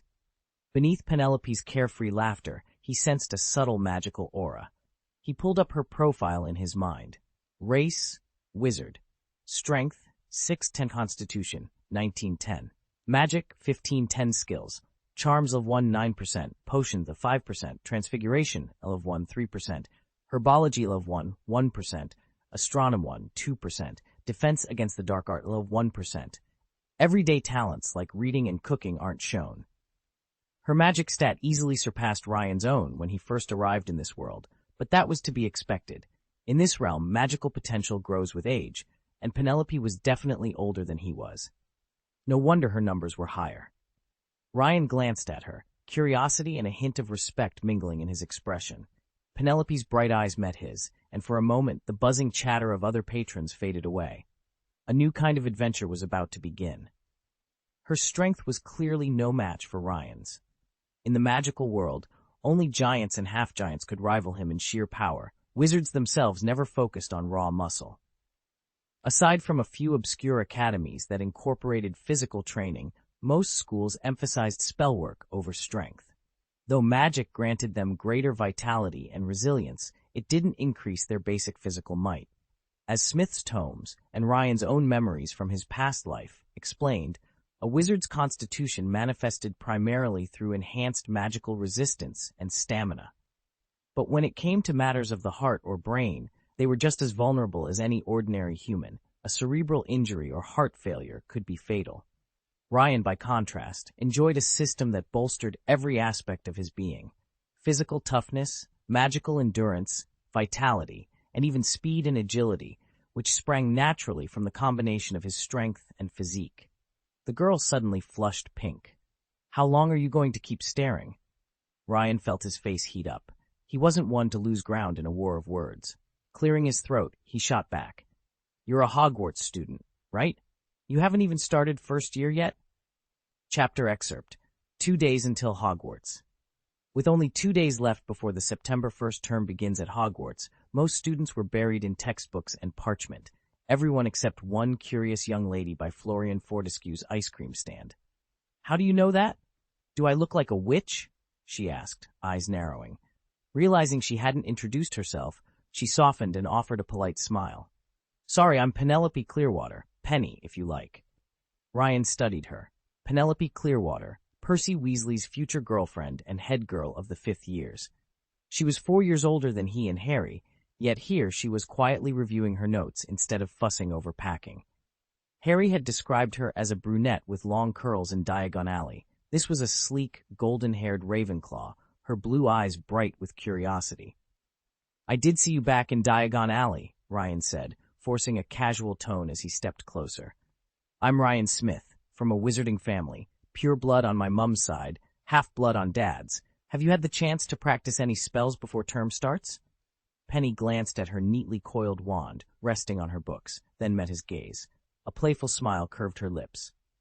Few simple charms," she admitted, tucking a loose strand of hair behind her ear. "But enough about me. What about you? How many spells do you know?" Ryan asked, leaning forward with genuine curiosity. Penelope's cheeks warmed. "Oh, just a few simple charms I've practiced at home," she admitted, twisting a loose strand of hair around her finger. "They all worked, though, not much beyond the basics." Ryan smiled, seizing the opportunity to steer the conversation toward Diagon Alley. He filled in the last gap in his story. He was heading there in a couple of days and would love for her company. They agreed to meet by the Leaky Cauldron after dinner, and Penelope promised to bring her wand. Later, as Ryan walked back to his flat, he found himself grinning at how smoothly everything had gone. Who would have thought that an otaku like him could hold his own in such a fantastical chat? And yet something niggled at the back of his mind. Penelope, that was the name Hermione borrowed when she posed as a wizard in Deathly Hallows. Why use Penelope? Was it as random as Harry's made-up Vernon Dudley? Hermione was never careless. Could this Penelope Clearwater actually be Muggle-born? And if so, how many of her classmates knew? Ryan paused in the street, recalling that in their second year at Hogwarts, Penelope Clearwater had been petrified by the basilisk. As far as he remembered, only Muggle-born students were targeted. Surely that couldn't be a coincidence. Dismissing his sudden surge of overthinking, Ryan chuckled to himself. Then again, the books never spelled out Penelope's blood status, did they? He shrugged. Some questions could wait. Besides, he had Percy's teasing to look forward to. After all, Percy had no girlfriend, and this little adventure was Ryan's alone. Those next 48 hours flew by in a blur of anticipation. Before he knew it, it was time to return to Diagon Alley, and to find out just who Penelope really was. Ryan had never liked crowds, neither in his past life nor in this one. He'd only forced himself into the cold drink shop for 2 reasons: to sample the food and to practice his detection skill. But today he told himself it was all for friendship. He was still young, after all, and Peneno ought to be his friend simply because he was cute, well-read, and knew a great deal about the wizarding world. "Ryan," Peneno said softly, voice tinged with worry, "I've never studied magic before. What if I can't do it?" Ryan waved a hand dismissively. "Peneno, don't fret. Most young witches and wizards aren't nearly as talented as you think. Trust me, I'm a special case." He leaned back in his chair. No one in the wizarding world starts school until they're 11. There aren't any elementary grades like Muggles have. Until they're old enough, they stay home and aren't even allowed wands. Their education is pretty basic at first. They only introduce subjects like arithmancy or ancient runes after term begins. Honestly, most of them struggle just to write a proper essay. Peneno nodded slowly, absorbing the information. "Okay," she said at last. "I did read a passage in Hogwarts, a history about how the school is divided into 4 houses: Gryffindor, Hufflepuff, Ravenclaw, and Slytherin." Ryan smiled encouragingly. "Exactly, and once you're sorted, you'll find your own strengths and your own friends." He reached across the table, giving Peneno's hand a reassuring squeeze. "You're going to be fine." Penelo's cheeks warmed as she glanced around the dimly lit library. "What kind of hospital is it modeled after?" she asked in a hushed voice. Professor Whitlock chuckled and tapped his chalk against the blackboard. "We'll get to that in a moment," he said. "But first, let's finish our tour of Hogwarts houses." He drew 4 crests in swift strokes. Gryffindor is represented by the lion, a symbol of courage and daring. We seek bold young wizards there, but all too often bravery veers into recklessness. Impulsive Gryffindors tend to find themselves in trouble on a daily basis. Next is Hufflepuff, the badger. Honest, hardworking, and unfailingly loyal. They welcome students of every background, and their common room, tucked just off the kitchens, is famed for its warmth, perhaps a little too famed, if you believe the gossip that drifts from beneath its door. Ravenclaw's symbol is the eagle, and they prize intelligence and wisdom above all else. Their standards are exacting, and they look for discerning minds. Penelo, I dare say you'd fit right in there. Lastly, there's Slytherin, the serpent. Ambition and resourcefulness run deep in that house, but its reputation makes it the most divisive of the 4. Ryan cleared his throat loudly and waved a hand in mock seriousness. "Yes, yes," he interjected, "all very enlightening." Penelo nodded, heart pounding. Houses chosen, secrets waiting. Her first term at Hogwarts was about to begin. Returning to the topic, Ravenclaw is famously insular. Its members keep to themselves, maintain a highly structured but somewhat aloof social circle, and prefer spending their free hours lost in books. Unsurprisingly, the other houses have dubbed it the Nerd House. Then there's Slytherin, whose emblem is a serpent. Slytherins pride themselves on pure bloodlines and relentless ambition, and their drive often creates a tense atmosphere throughout the school. They care far more about achieving results than about the means they use to get there, and it shows. Slytherin alumni account for a striking number of convictions at Azkaban. By comparison, Gryffindor students only make minor mistakes now and then, merely visiting Azkaban in passing, while Slytherins seem to have permanent reservations. Ravenclaw is smaller still. Many of its members come from Muggle families, and rumor insists that a surprising number have been implicated in financial scandals or reckless experiments that led to major magical accidents. Hufflepuff falls squarely in the middle. It's the largest house by population, but even here the number of dark wizards never rivals Slytherin's. "By Merlin," Penelo exclaimed, eyes wide. "I've never read anything like this in a book." Chapter 7, Hidden Truths. Peneno and Ryan settled at a small wrought-iron table just outside the Ministry of Magic's ice cream parlor. The afternoon sun glinted off the marble fountain nearby, but Ryan's thoughts were far from leisurely. "There are things you'll never read in any library," he began, fishing a spoonful of mint chip from his melting cone. He took a slow bite, then met Peneno's eyes.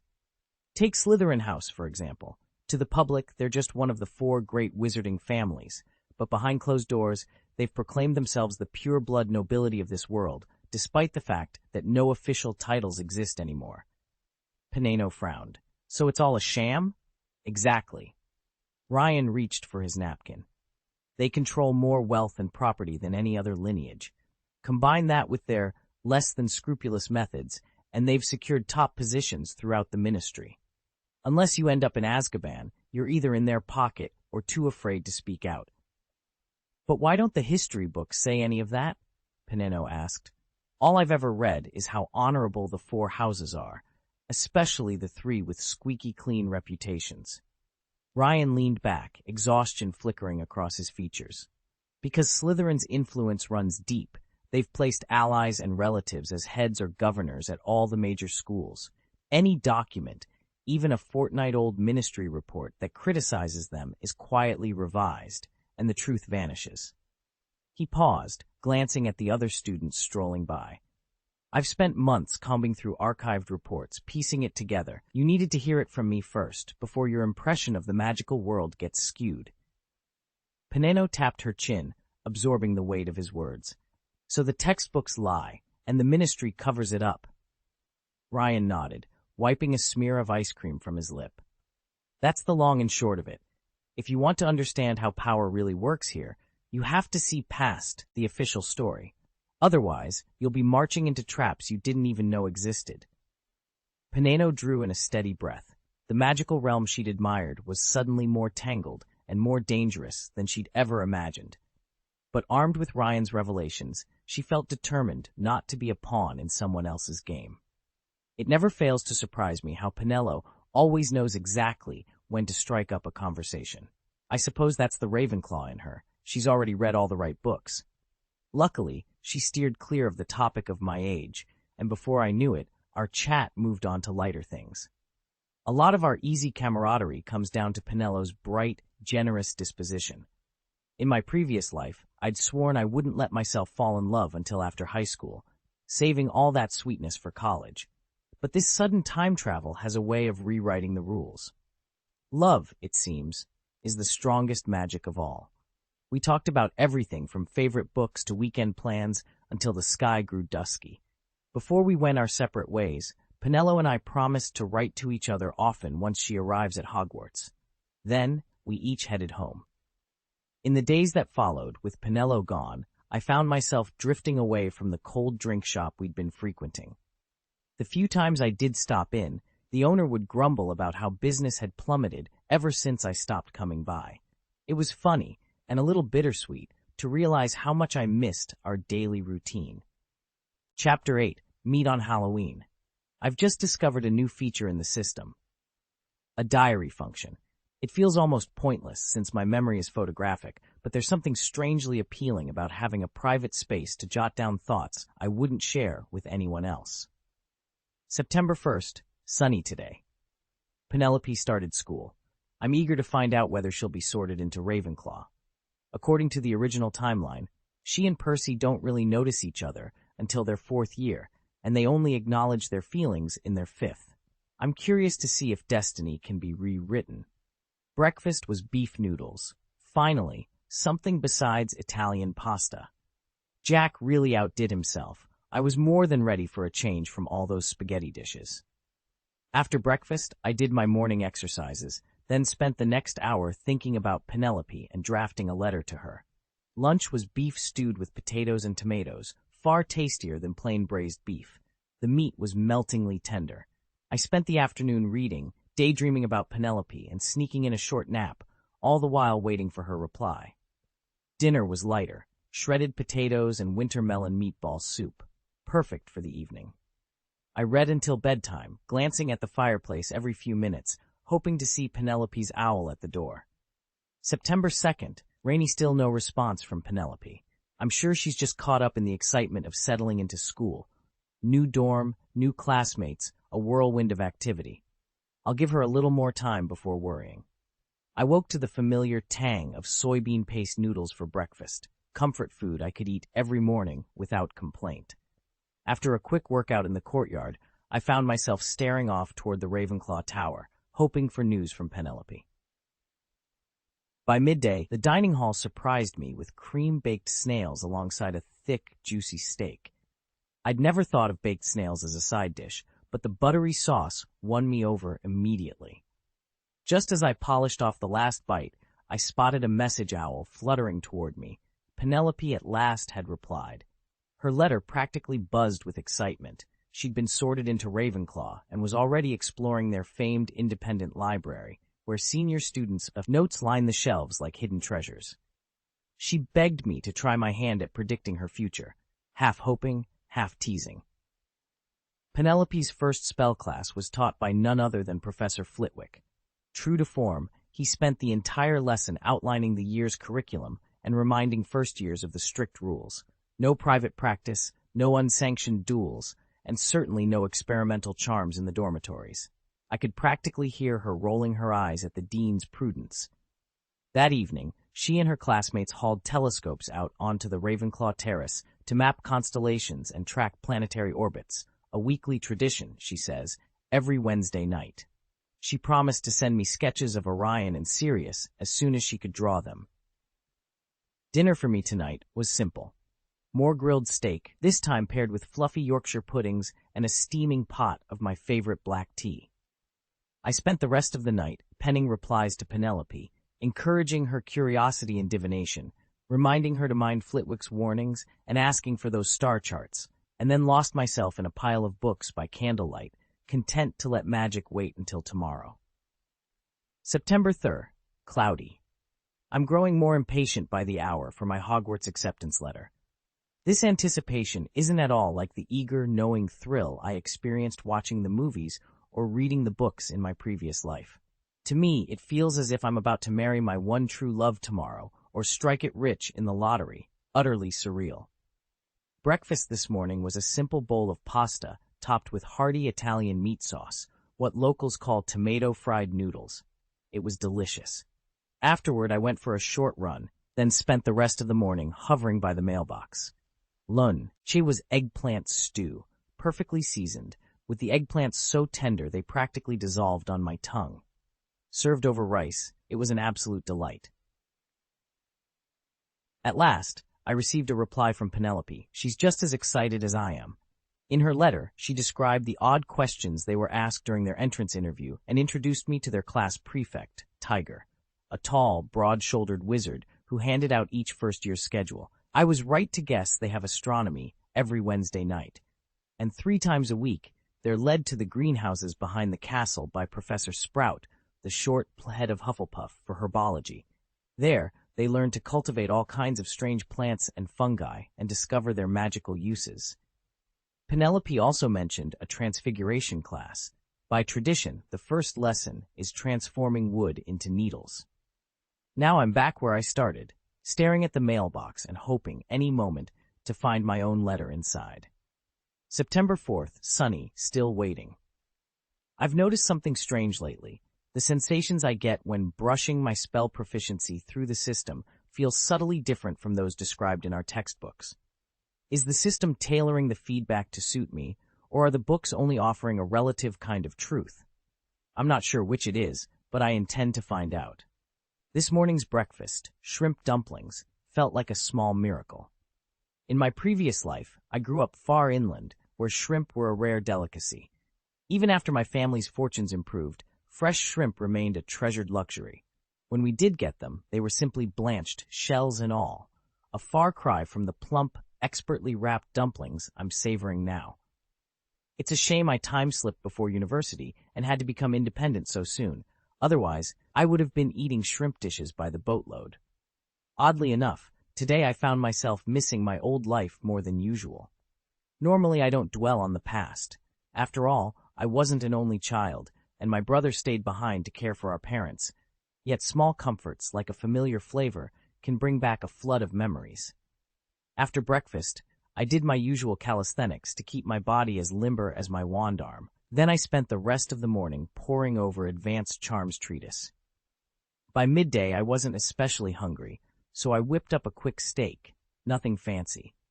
Just as I was clearing my plate, an owl swooped in with a letter from Penelope. She writes that life in Ravenclaw isn't all it was cracked up to be. Aside from her roommate Kate, she's made almost no friends.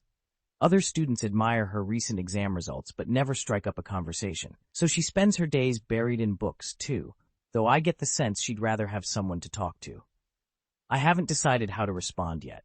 For now, I'll keep practicing my spells, savor every bite of this New World cuisine, and see whether the system or the textbooks hold the truer magic.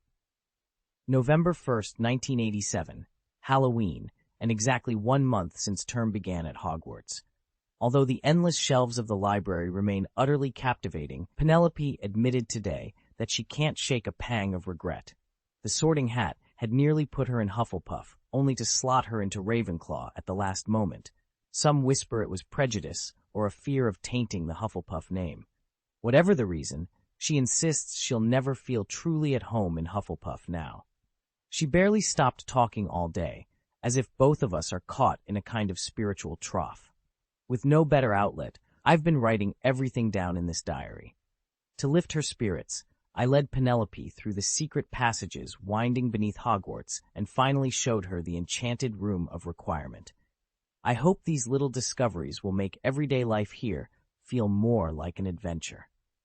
Dinner last night was a few dry slices of bread. Without the flavors of home, I find myself surviving on memories of Chinese dishes I can no longer taste. Unbeknownst to me, 2 months have already slipped by since my arrival, and a month of classes is now behind me. I've written to Penelope almost every day and have resolved to focus my studies on alchemy and a handful of practical charms, particularly the armor charm. My reconnaissance skills feel solid, and my powers of perception and self-transfiguration grow steadier with each practice session. Through relentless reading and daily exercise, I can sense real progress at last. Hogsmeade, often simply called the Village, is the only all-wizarding settlement in the United Kingdom, tucked away in the misty hills of the Scottish Highlands. Founded centuries ago by Hengist of Woodcroft, it remains a beloved weekend retreat for Hogwarts students, so long as they're in at least their 3rd year and carry a signed permission slip from a parent or guardian. Every turn in Hogsmeade's cobblestone lanes reveals another magical wonder: the 3 broomsticks, the Hog's Head, Zonko's Joke Shop, and, of course, the famed Honeyduke's Sweet Shop. Renowned throughout the wizarding world for its cauldron cakes, fizzing whizbees, and chocolate frogs, Honeyduke's is a must-visit for anyone with a sweet tooth. In my last letter to Penelope, I let slip a particularly useful secret. There's a hidden passage connecting the 4th floor of Hogwarts directly to the back of Honeyduke's. To find it, go to the statue of the One-Eyed Witch, tap her hunchback with your wand, and whisper, "Separate left and right." The statue will swing aside, revealing a narrow corridor just wide enough for a slim witch or wizard. A short walk later, you emerge amid barrels of sherbet lemons. No flue powder or owl post needed.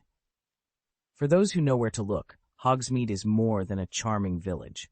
It's the gateway to a world of cozy taverns, secret tunnels, and candy counters that seem as infinite as magic itself. According to the Hogwarts guidebooks, the trip from the castle to Hogsmeade takes about an hour. It's Halloween today, and Penelope and I have agreed to meet at Madame Puddifoot's tea shop in the village at 2 p.m. I can't wait, not only to see Penelope again, but also to experience a real wizarding village firsthand instead of just reading about it. From Hogsmeade, I'll even catch a distant glimpse of Hogwarts itself. We plan to dress up as monsters for today's festivities, but I've decided to surprise her instead. I'll slip into Honeyduke's a few minutes early and hide behind one of the candy displays. Then, just when she's least expecting it, I'll pop out and watch her reaction. It'll be the perfect Halloween treat. Chapter 9. The Eccentric Roommate.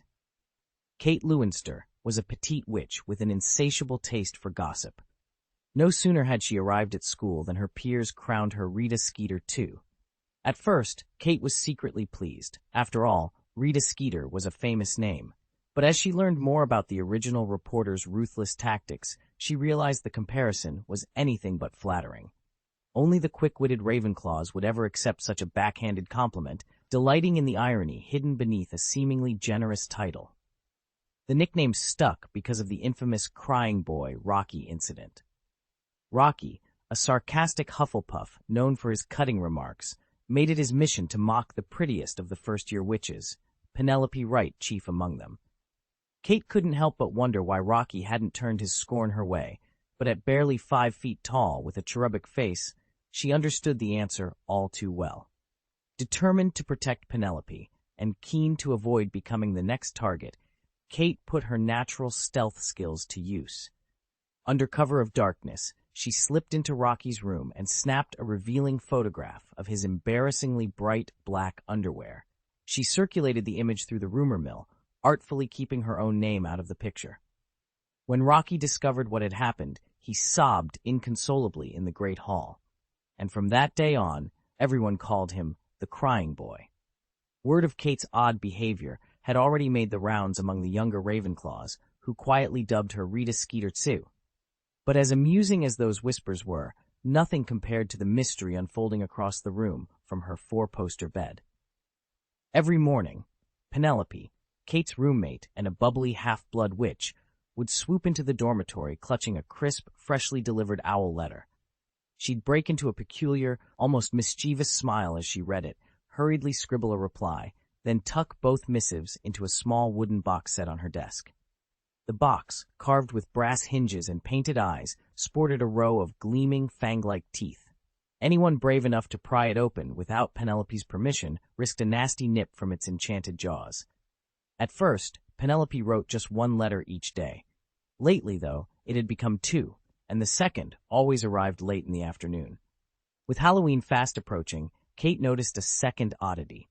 Penelope's usual library visits had ceased entirely. Instead, during free periods, she slipped away alone, heading straight for the 4th floor, where student access was strictly forbidden. Each time, Penelope vanished into the shadowy corridors and didn't reappear until hours later, often not until dinner. As a conscientious young witch, Kate worried. Had Penelope fallen under a spell? Perhaps she'd discovered a dangerously bewitching book, much like the infamous Sonnets for Wizards, which cursed any reader to speak only in limericks. Or worse, maybe she'd gotten her hands on that notorious Bath Wizards' Read Me Forever tome, said to enchant its readers so completely they could never put it down. Determined to help her friend, Kate resolved to follow Penelope on her next secret errand. She just hoped she wasn't too late to save her roommate from whatever enchantment lay hidden on the castle's forbidden 4th floor. Kate pressed her nose into her book wherever she went, utterly absorbed in its pages. She couldn't shake her worry that Penelope had stumbled on some forbidden grimoire, one that drove its reader to scrawl wild, indecipherable letters or, worse, made classmates vanish without a trace. I'm only concerned for her safety, Kate told herself, though her heart thumped too loudly to be entirely persuaded. That morning, November 1st, the day after Halloween, Kate had just 1 class before lunch, potions, with the Hufflepuffs.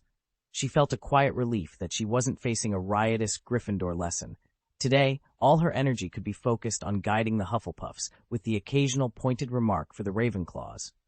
To her amusement, a few of the studious Ravenclaws admitted that Professor Snape's terse, no-nonsense instructions often outshone the wordy procedures in their textbooks. Elsewhere in the castle, older students had already donned their Halloween costumes.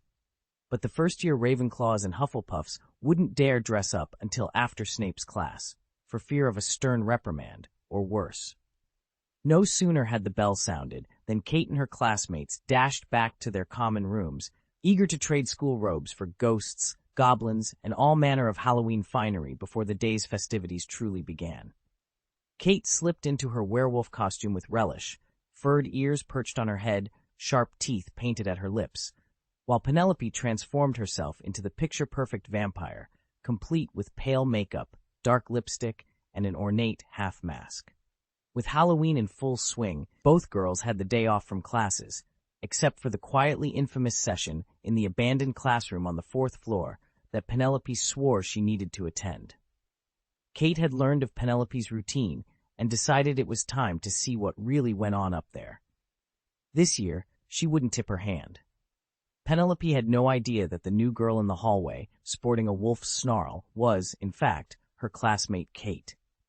Slipping into her costume without a word of warning, Kate followed Penelope's confident stride up the creaking staircase, careful to stay just out of sight. Inside the dusty room, Kate's preparations paid off. Days earlier, she dragged a large wooden crate to the corner and hidden within it, leaving the lid propped ajar. Now, crouched inside, she peered through the gap, heart pounding with anticipation. Penelope entered as usual, her heels echoing on the cracked linoleum. She paused before the statue of the one-eyed witch that stood sentinel in the dim center of the floor. Unfazed by the crate in the corner, she drew her wand, its silver filigree gleaming in the pale afternoon light. "Left and right separation," she intoned, voice low and measured. For a heartbeat, nothing happened. Then the silence deepened. Kate held her breath, eyes wide, waiting for the magic or for something else entirely to unfold. Kate waited a moment, but when nothing happened, she crept around behind the statue. She drew her wand, tapped the stone, and whispered, "Lateral separation." Instantly, the statue's hunchback split apart, revealing an opening just large enough for someone slender. Kate glanced anxiously down the newly revealed passage, drew in a steadying breath, then crawled inside, head first. The tunnel turned out to be a slick stone chute. Kate clenched her teeth to stifle a scream as she slid uncontrollably, coming to a jarring halt against the cold, wet floor. She shook herself upright and groped in the darkness, heart pounding. Remembering her lessons, she raised her wand and murmured, "Lumina glow." A soft, silvery light blossomed, illuminating a narrow, low-ceilinged corridor. To her surprise, her robes were spotless, as if some hidden magic had brushed away every speck of dust during her slide. The passage wound ahead in tight, twisting curves, like a rabbit's burrow, leading deeper into the unknown. Kate hurried along, stumbling over the uneven stones, her wand held out before her like a lifeline. After what felt like an hour, the tunnel began to slope upward. She wanted to give up more than once, but reminding herself how far she'd come, she forced herself onward, panting as she quickened her pace. 10 minutes later, she reached the foot of a shattered stone staircase that spiraled into darkness. Crouching low, she stepped as lightly as possible. Any sound might betray her to Penelope above. Then, with a deep breath, she began the climb. To stave off boredom, she counted each step, 100, 200, then lost track. She concentrated on her footing, inching upward. Suddenly, her forehead smacked into something hard. "Penelope's not usually made of stone," she muttered, dazed. Blinking, she realized there was no person there at all, but a hidden trapdoor set into the worn steps. Kate rubbed her throbbing brow and strained to listen. Nothing but silence. With a cautious push, she lifted the hatch and peered inside. A dim cellar stretched before her, filled with wooden chairs and stacked crates. Her heart pounded. She must be getting closer. Kate hauled herself out of the trapdoor and gently closed it behind her. The hatch sat flush with the dusty floorboards, almost invisible beneath layers of grime. She rose and tiptoed toward the narrow wooden staircase leading up. Voices drifted down the steps. Murmurs mingled with the faint chime of bells and the distant creak of doors opening and closing. Unsure of her next move, she climbed.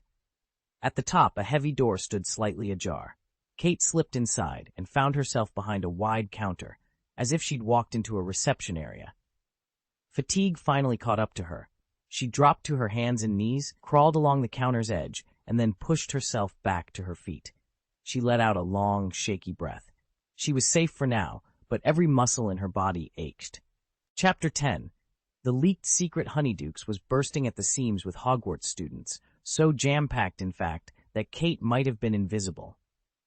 It was Halloween night, and every corner of the shop swarmed with witches and wizards dressed as monsters, ghosts, and goblins. Kate slipped between costumed classmates, her eyes darting through the crowd in search of Penelope. Every shelf groaned under the weight of fantastical confections. There were thick slabs of butterbeer peanut brittle that looked like molten gold, mounds of pink coconut sorbet that glittered as if dusted with starlight, and rows upon rows of perfectly molded chocolates. A huge glass vat held multicolored jelly slugs, while a wooden bucket brimmed with tiny fizzing bees that buzzed and popped on the tongue. Above her head, sherbet fizz floats bobbed in midair like glowing jellyfish. Along one wall, the special effects sweets beckoned daring customers. Super bubblegum, chews that fill a room with massive, bell-blue bubbles that last for days, fluffy teeth mints, shards that turn your grin into a cloud of soft, cottony fluff, black pepper urchins, tiny spiny candies that promise fire-breathing nostrils. Ice rats, chili sweets that make your teeth chatter and your jaw creak. Butter toad mints, little toad-shaped pats of buttermint that actually hop in your stomach. Sugar quills, crunchy, spike-like candies that snap with every bite. Exploding bonbons, small, unassuming chocolates that detonate with a pop and a puff of colored smoke. This was Hogsmeade's legendary sweet shop, a third-year treat reserved for Halloween, and tonight its magic felt alive in every rustle of candy wrappers. Kate paused beneath a towering display of exploding bonbons, watching as a seventh-year witch bit into one. A tiny eruption of lavender sparks burst around her head, and the girl let out a delighted squeal. Smiling despite herself, Kate pressed forward. Somewhere in this kaleidoscope of sweets and smoke, Penelope was waiting. With her heart pounding, Kate turned down the next aisle, determined to uncover the secret Penelope had leaked and to finally get some answers. Chapter 7. Kate barely registered the stone corridor she was walking down. Her only thought was Penelope. She'd come determined to find her, and yet, for a moment, Kate forgot everything except the sight before her. There, nestled in a little shaded alcove, stood Penelope with half her face concealed in shadow, wearing an expression Kate had never seen, vulnerable, almost shy. Opposite Penelope leaned a boy who drew every eye in the hallway. He was the lone male not in the customary cross-dress uniform, and his presence was magnetic. His sleek black wizard's robe clung to a lithe frame, his raven hair framed skin so pale it seemed to glow, and his silvery eyes caught the light like polished mirrors. A soft roundness to his cheeks gave him an unexpected youthfulness, endearing rather than boyish. Kate's heart squeezed, so Penelope had a boyfriend after all. Chapter 8. Sunlight streamed through the dormitory windows as Ryan woke before dawn's first glow. In the common room, he assembled a simple breakfast. Steaming chickpeas, golden fried sausages, fluffy scrambled eggs, and a steaming cup of hot milk. The routine grounded him, a moment of calm before the day's demands. Breakfast done, he strode into the practice hall. He planted his feet and began his count. 1, 2, 3, 4, 2, 2, 3, 4.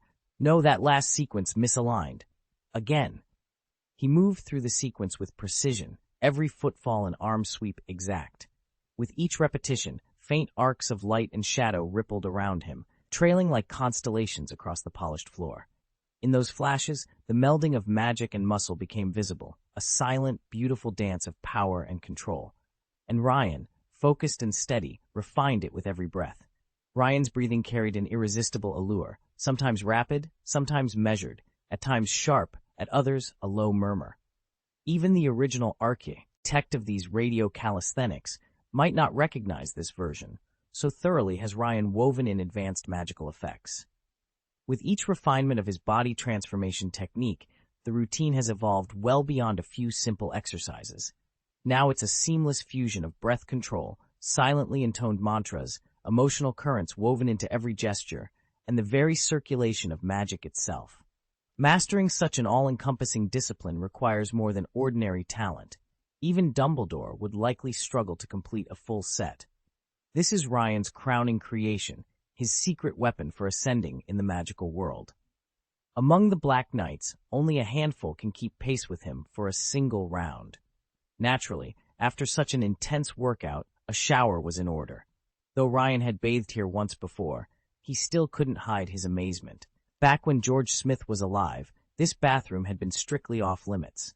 His own quarters were luxurious, but nothing compared to this opulent sanctuary. You tilt your head back and immediately lose yourself in a dazzling canopy of stars.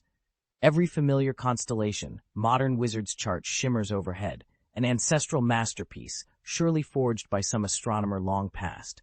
Their soft, warm light bathes the entire room in a gentle glow. Beneath your feet, the bathroom floor has been transformed into a lush meadow. Real grass, cool and springy, ripples underfoot like thousands of damp fingertips massaging your soles. Interwoven rock formations rise through the turf, dotted with blossoms of unknown origin that lend faint, sweet fragrances to the air. At the center of this living garden sits a large, irregularly shaped stone tub, steam curling from its surface like drifting clouds. Embedded in the surrounding rocks are nearly 100 hidden faucets, each one calibrated to feed the bath with precisely tempered water. A sturdy diving board arches gracefully over the far edge, promising the playful thrill of plunging into the misty pool below. Nearby, atop a dry stone plinth, lies a mountain of plush white towels, so soft they beckon you to wrap yourself in their snowy folds. Across from the grotto-like tub, a single painting hangs in a gilded frame. It captures a serene seascape, waves lapping against craggy rocks under a pale sky. Gazing at it, you feel time slow, the cares of the world slipping away. For a moment, everything is perfect: warm light, cool grass, fragrant air, and the promise of utter relaxation. This is no ordinary bath. It is a sanctuary woven from starlight, earth, and water, an intimate gift from a long-ago ancestor who worshipped the heavens above. Morning sunlight danced across the tide pools, illuminating a blonde mermaid asleep atop the jagged rocks. Her long hair brushed gently against her cheeks with each soft breath, and Ryan didn't linger to watch. After a quick rinse in the cold surf, he slipped into a simple black wizard's robe, careful not to disturb her, and set off. Under Jack's guidance, they followed the crackle of enchanted street lamps until the spires of the wizarding village of Hogsmeade appeared on the horizon. It was barely 11 o'clock, 3 hours before his 2 o'clock appointment, but Ryan preferred to arrive early. He sent Jack on his way with a nod, then turned toward the village's heart to map out his day. His first stop was the Three Broomsticks, a bustling tavern known for its frothy pumpkin ale and steaming hearty stews. Inside, the air thrummed with Halloween festivities. Orange lanterns swayed overhead, laughter rang between wooden barrels, and the scent of cinnamon and roasting chestnuts wove through the crowd.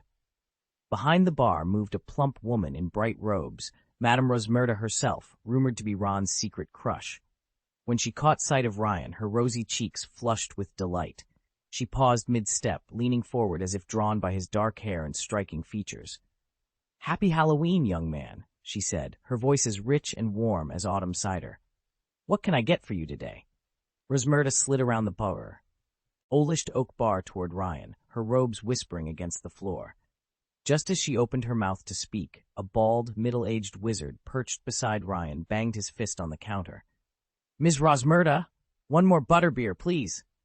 "Right away, sir," she replied, but the voice that came out was startlingly bright and sing-song, so unexpected that the wizard's shoulders stiffened, and he drew in his neck as if bracing for a scolding. In the next breath, Rosmerta's tone softened back to its usual warmth. "Little gentleman," she added, leaning in conspiratorially, "it's Halloween today. We have a few festive specials if you're interested." Ryan offered a polite nod. "I'll stick with a regular butterbeer for now. Do you have anything to eat?" "Absolutely. Sausage rolls, crispy pork rinds, Yorkshire puddings." She rattled off the names as though ticking items off an invisible list, all while conveniently ignoring the brightly chalked menu hanging just behind her. "I'll take a sausage roll, please," Ryan said with a casual glance away from the menu, "and the steak with potato salad." "Excellent choices," Rosmerta said, her smile returning full force. "Give me a moment, and I'll have that right out for you." With a practiced wave, she bustled to the back of the bar, leaving Ryan to settle in for his first true meal at the Hog's Head on Halloween night. Once he'd placed a simple order, Ryan settled back with his sole indulgence, Lockhart's Sailing with Vampires, and passed the time by exchanging light banter with Madame Rosmerta now and then. Chapter 11. A Strange Werewolf. Madame Rosmerta was nothing if not a font of gossip. If she ever crossed paths with Rita Skeeter, the self-proclaimed charming blonde who, at 43, still couldn't resist a good scoop, they'd undoubtedly hit it off. Over buttered scones and frothing mugs of fire whiskey, Rosmerta regaled Ryan with the latest Hogwarts whispers. The quiet spark between Professor McGonagall and Hagrid, Dumbledore's almost childlike obsession with sweet treats, and every juicy tidbit she could recall. It didn't take long for Ryan to realize that Madame Rosmerta assumed he was one of Hogwarts' young wizards. After all, most of her jokes and references only made sense to those familiar with schoolyard lore. All around them, Hogsmeade residents and Hogwarts students flowed in and out of the pub, eager for a taste of gossip, or, in Ryan's case, a friendly face in a sea of strangers. Ryan was quietly grateful for Rosmerta's hospitality. If she hadn't whisked him inside and distracted him with tales of magical intrigue, he might still be wandering London's dessert shops, hopelessly lost. Glancing at his watch, he saw with surprise that it was already 1:30. He'd hoped to arrive much earlier. Clearing his throat, he rose and offered Madame Rosmerta a polite nod. "Thank you for everything," he said. "I'll see you again soon." With that, he stepped back out into the chill Hogsmeade air, his afternoon suddenly feeling far brighter. Ryan arrived at Honeyduke's well before the appointed hour, hopeful of catching Penelope by surprise. The shop was already swarming with students, all decked out in fantastical Halloween costumes. He immediately regretted his decision to forgo a disguise, especially after Penelope's teasing letter implored him to come dressed as a monster. On a night like this, anyone who isn't in costume stands out like a muggle at a Quidditch match. As he wove his way through the crowd, Ryan caught snatches of excited chatter. A plump, freckle-faced witch in a ruffled purple gown clutched her friend's arm and whispered loudly, "Jasmine, do you see that handsome wizard over there? Which college do you think he's from?" Jasmine shook her head skeptically. "I'd bet 10 gold galleons he isn't from Hogwarts." "Mom, I think I'm in love," the little witch gushed, practically bouncing in place. A few other students, both witches and wizards, mustered the courage to approach Ryan, waving and attempting shy greetings. "Hi," a small wizard called out. "Sorry," Ryan replied as politely as he could. "I'm actually waiting for someone right now." Then, above the hubbub, he caught a familiar voice. "Penelope," his pulse quickened. She emerged from behind the candy displays in a sweeping black velvet gown, and her costume transforming her into a vampire countess. Despite her efforts to look haughty and mature, the last traces of childhood roundness still clung to her cheeks, and stray tendrils of hair, damp with Halloween sweets and excitement, framed her face. "Ah, so you're the one who teased me," she said, sticking out her tongue. Yet she couldn't keep the smile from tugging at her lips. Ryan stepped forward, relief and affection flooding him. The swirl of the crowd faded away as he handed her a small, elaborately wrapped box, his surprise for her Halloween night. Penelope's eyes widened. "You actually did it," she whispered, both chiding and delighted. "How thoughtful." And in the warm glow of Honeyduke's enchanted lights, Ryan realized that this Halloween, the best treat of all, was seeing Penelope's genuine smile. "2 iced fruit juices, please," Ryan called out to the shopkeeper. "That secret passage through Honeyduke's is practically a marathon. You must be exhausted." Penelope offered him a polite smile as he fussed over her comfort. When the drinks arrived, Ryan handed one to her with exaggerated care, his eyes hopeful. He clearly wanted her to forget his awkward performance earlier. "By the way," he said, lowering his voice, "do you see that fellow over there?" He nodded toward a short figure in a ragged werewolf costume, glancing about furtively behind the candy counters. Penelope lifted her compact mirror and pretended to adjust her hair, discreetly peeking over the rim. Sure enough, the costumed wizard lingered at the edge of the room, eyes darting as if guarding some secret. Ryan winked, then slipped an arm around Penelope's waist. "Shall we?" he murmured, and led her toward the back door that opened into the concealed corridor. From her spot near the front window, Kate watched them disappear into the secret passage. She forced herself to look bored, arms folded, leaning against the cool glass. 3 slow heartbeats later, she pushed away and made her way to the exit, feigning indifference. But as she turned the corner into the narrow corridor, they were gone. A chill of unease crept up Kate's spine. She hesitated, her footsteps echoing in the dim tunnel. Then, without warning, a pair of strong arms wrapped around her waist and swept her off her feet. She went airborne like a startled chicken. "Tell me," said a clear, authoritative voice inches from her ear, "who are you, and why are you following us?" Kate's heart hammered as she dangled helplessly in the stranger's grip. The secret passage suddenly felt far more dangerous than any winding stair or locked door, and she knew, with a jolt of fear, that this was only the beginning. "Tell me who you are." The soft, hesitant voice belonged unmistakably to Penelope. Beneath her dark hood, Kate Lewinster froze. She'd been ready to call for help, convinced she was being abducted, and instead stifled a sigh of relief. But before she could relax, she felt a sharp tug. Someone was yanking at her hood. It was over. "Guess," Kate croaked, trying to slip from Penelope's grasp. With a swift yank, the hood tumbled to the floor. By the pale moonlight, Penelope and a watching Ryan saw a small girl with a cherubic face and jet black hair. Kate? Kate Lewinster, what on earth are you doing here? Penelope exclaimed, eyes wide. Ryan huffed, crossing her arms. I thought they were following me because of my new look. How did I end up tangled in this? A soft, mischievous giggle escaped Kate. Hey, gotcha, ghost. Penelope pressed her fingertips to her temples. In the short weeks since term began, she'd already learned exactly what kind of roommate Kate was. If word spread, the whole of Hogwarts would be buzzing. Kate, however, flashed them both an innocent smile and shrugged. Me? Oh, I was simply out for a Halloween stroll, she said, her tone smooth as silk. Honestly, I haven't done anything unusual. Once Ryan gently set her back on her feet, the little girl looked up at Penelope with wide, innocent eyes, though her trembling legs gave away her nerves. Sensing the rising tension, Ryan offered, Why don't we find a place to sit for a while? How about the 3 broomsticks? A few minutes later, they arrived at the pub's entrance. Behind the counter, Mrs. Rosmerta spotted Ryan immediately, with a friendly wink in his direction, yet keeping up an air of polite professionalism. She greeted them. Welcome to the 3 broomsticks. What can I get for you today? Kate, who'd been feigning exhaustion just moments before, sprang to life. Butterbeer for me, please, she announced with a grin.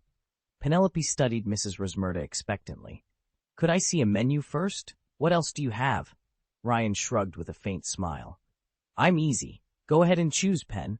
With a nod, Mrs. Rosmerta pointed toward a chalkboard mounted beside the bar. Everything's listed right there, miss. Help yourselves.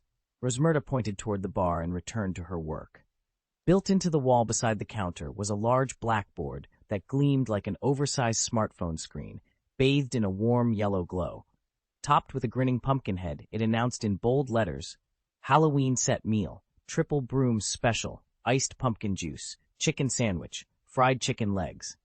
Penelo's eyes lit up at the sight. Meanwhile, Kate drifted to the end of the bar, quietly ordering a butterbeer and a plate of pasta.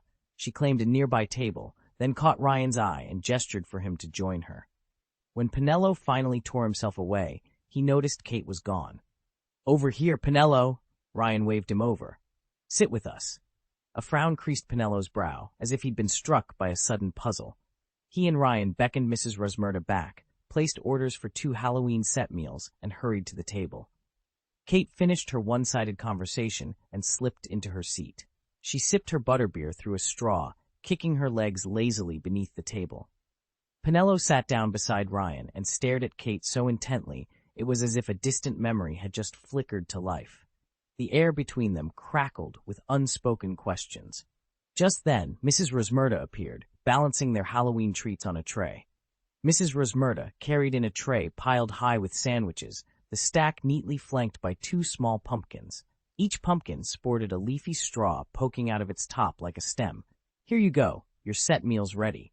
Her words broke the hush. Ryan leaned over to Penelo, his eyes lighting up. Pen, look, our pumpkin juice is served right in little pumpkins. He turned back to Kate, curiosity written all over his face. I love the presentation, but I've got to ask, how did you wind up in Hogsmeade? I've been dying to know. Chapter 12, Strange Fantasy. Kate slammed her pumpkin-carved mug down on the table and glared across at Ryan Lane. What about you, Mr. Lane? She demanded. I've never seen you at Hogwarts. How do I know you even go here? Ryan leaned back in his chair, a lazy smile curling his lips. We all snuck into Hogsmeade, he said evenly.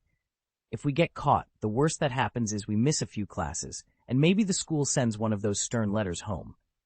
But don't say I didn't warn you about what happened with Rocky the Crying Boy last term. Penelo's cheeks warmed to a rosy pink. She lowered her voice until it was barely above a whisper. Seriously, one slip-up, and it'll be expulsion.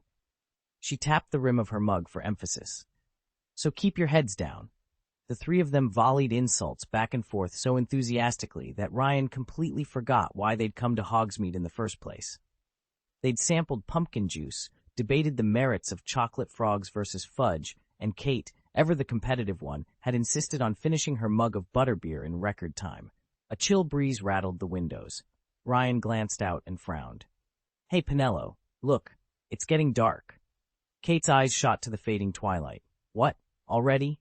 She pressed both hands to her abdomen. I've had 2 bottles of butterbeer, and all this talk has me dying for the loo. Penelo drained her now lukewarm pumpkin juice with one last gulp. "Come on, let's head back," she said, rising. "We still have that party tonight. Don't want to be late." Ryan stood, brushing crumbs from his robes. He grinned at them. "Guess that's our cue. We'll have to finish this next time." He waved a hand toward the half-empty plates between them. "Thanks for helping me demolish the menu. No waste, at least." Penelo flagged down the waitress. "Table 6. Check, please." Before Penelo could open her purse, Ryan held up a hand. "Cover's mine," he said. "Happy? I've already paid." With that settled, Kate and Penelo bustled out into the crisp evening air, heads full of party plans and just enough leftover magic to keep their night alive. As they disappeared down the lantern-lit lane, Ryan watched them go, a thoughtful smile on his face. Another Hogsmeade trip, another story to tell, though this one felt strangely like the beginning of something else. At the back of the Three Broomsticks, behind a sturdy oak door, was the loo. "Kate, you first," Ryan said, nodding toward it. Kate beamed and hurried off. "Mrs. Rosmerta, where's the bathroom?" she called over her shoulder before disappearing inside. Left alone, Penelope's cheeks warmed. She muttered, "Kate's such a chatterbox, especially about dates." She drew a steadying breath. "I swear I'll be braver next time." Ryan found himself staring at Penelope's big, clear blue eyes, a warm flutter in his chest that he'd never known in his previous single life. If she ever learned he was 4 years younger, he swallowed hard. "Write to me while I'm gone?" he managed. He wished the ground would open up and swallow him. 5 bedrooms and a living room's worth of earth, if possible. Penelope laughed softly at his awkward grin, her earlier nerves dissolving. Just then, Kate reappeared. "Time to go." Ryan straightened his shoulders. Better farewells, he told himself, made for sweeter reunions. He led the way into the dim, narrow passage. Penelope and Kate followed in single file, their footsteps echoing softly off the cold stone walls.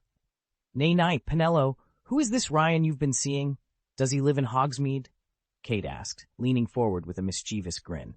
"Shut up," Penelo snapped, whirling on her. "You've already ruined my date today. I'm not going to argue with you now. Back at Hogwarts, I'll make sure you regret prying." She crossed her arms. "Ryan is mine, and mine alone, and you, little bean, should go back and mind your own business." Kate tutted. "Oh, Penelo, now that you've got a boyfriend, you've forgotten your friends, your loyalty." She ruffled her hair and studied Penelo's face. Gradually, the taut line of Penelo's jaw softened, and Kate's eyes lit up. "You promise to tell me? Just a little?" she begged, batting her eyelids like a wide-eyed kitten. Frankly, if Kate weren't this cute, she'd have been throttled long ago, and Penelo knew it. All right, Penelo huffed. "I'll only say this once." "Yay!" Kate clapped her hands in delight, leaning so close Penelo could feel her breath. Penelo took a deep breath. "Ryan and I." But Kate, ever the chatterbox, interrupted again before Penelo could finish. Frustrated, Penelo realized she'd already forgotten her own words. Sometimes it was easier just to keep her mouth shut. Thank goodness Hogwarts finally arrived. Otherwise, clever Kate might have spotted the oddity in Ryan's age. When the next day's letter from Penelo came, Ryan breathed a quiet sigh of relief. What surprised him, though, was that the original story made no mention of Kate, this peculiar little witch. Had she simply never piqued Harry's interest? Back at home, Ryan stole a few precious minutes of solitude in the bathroom and let his mind wander. He pictured the 7 Harry Potter books and their film adaptations flashing before him. At times he almost felt as if he were the boy who lived himself. Of course, Harry was just an ordinary boy, not a time traveler with an adult's perspective like Ryan. Harry's narrative centers on the bonds of friendship, on Hogwarts camaraderie, Quidditch victories, and the struggle against dark forces, not on precocious childhood crushes the way Ryan's own youthful memories did. After all, Ryan's father James had fallen in love in 1st grade and had chased his beloved non-stop for 7 years, often reducing her to tears with his relentless teasing. Harry, by contrast, never hurled a single quaffle at his crush. He never treated anyone that cruelly. Still, in some ways, the comparison didn't quite fit either. James and Lily's budding romances are always portrayed as group outings rather than private affairs. James never ventures off alone. Though the original text leaves their relationships ambiguous, it seems the ever-impetuous Sirius couldn't quite read the room, so he drafted Remus and Peter into chaperoning the whole lot. After all, nothing says team spirit like marshaling your friends to keep an eye on each other. Harry, by contrast, doesn't give love much thought until his 4th year at Hogwarts. That's when he develops a crush on Cho Chang. He's drawn to her gentle kindness, attributes he imagines she inherited from her late mother, and, after Cedric Diggory's tragic death, he finally works up the courage to ask Cho out. They begin seeing each other in their 5th year. From Harry's vantage point, Penelope Clearwater is little more than the girl with the long, curly hair, and most of the other girls at Hogwarts don't even merit names in his mind, let alone detailed descriptions. Then there's Katie Bell, a 7th year from another house who doesn't fit Harry's type. She scarcely registers on his radar. Even Ginny, who will eventually become his wife, remains something of a cipher in Harry's eyes. He only notes her as Ron's little sister, and one can't help but wonder, if Ron had been female, would Ginny have ever crossed Harry's path at all? When Harry Potter first met Ron Weasley on the Hogwarts Express, he couldn't help but notice the boy's lanky frame, the scattering of freckles across his cheeks, and that famously long nose. But those initial impressions barely scratched the surface. People change as they grow up, and what might seem ordinary at 11 can easily become something altogether more appealing with time and confidence. After all, freckles are as common and as charming as any other feature among Western families, and a prominent nose often lends its owner an air of distinction. As for Ron's height and slim build, there are advantages too. A tall, lean silhouette can look striking in any crowd. If you doubt Ron's appeal, consider the example of Lavender Brown, who by Harry's 2nd year had already declared herself his devoted admirer. He isn't just some background extra, he's a member of one of the most distinguished wizarding families at Hogwarts. The Weasleys are known for their warmth, wit, and yes, their good looks. Take Bill Weasley, whose calm confidence and easy charm won over Fleur Delacour, a half-Vila renowned for her beauty and finicky tastes. Or Fred Weasley, whose cheeky grin and effortless charisma earned him a date with Angelina Johnson, Gryffindor's celebrated star chaser. Even at the Yule Ball, when Ron felt self-conscious in ill-fitting dress robes borrowed from his brothers, his partner Padma Patil didn't abandon him. The Patil sisters were famed throughout Hogwarts for their elegance, Padma especially so, yet she remained polite and patient, if not exactly entranced. Harry himself would later admit that while Padma's profile might lack the perfect lines some admire, there was no denying her beauty or her dignity. In the end, Ron Weasley proves that true attractiveness isn't just skin deep, it's in the ease of a smile, the honesty of a laugh, and the loyalty of a friend. Ryan sank deeper into the enchanted bath, the warm water rippling around him. As he closed his eyes, his mind wandered back to the endless debates Potter fans had over Ginny Weasley's movie portrayal.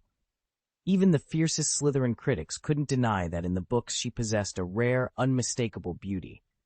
Yet on screen, clumsy casting decisions had funneled all of Ginny's best scenes onto Harry, while Emma Watson's Hermione ended up paired romantically with Ron.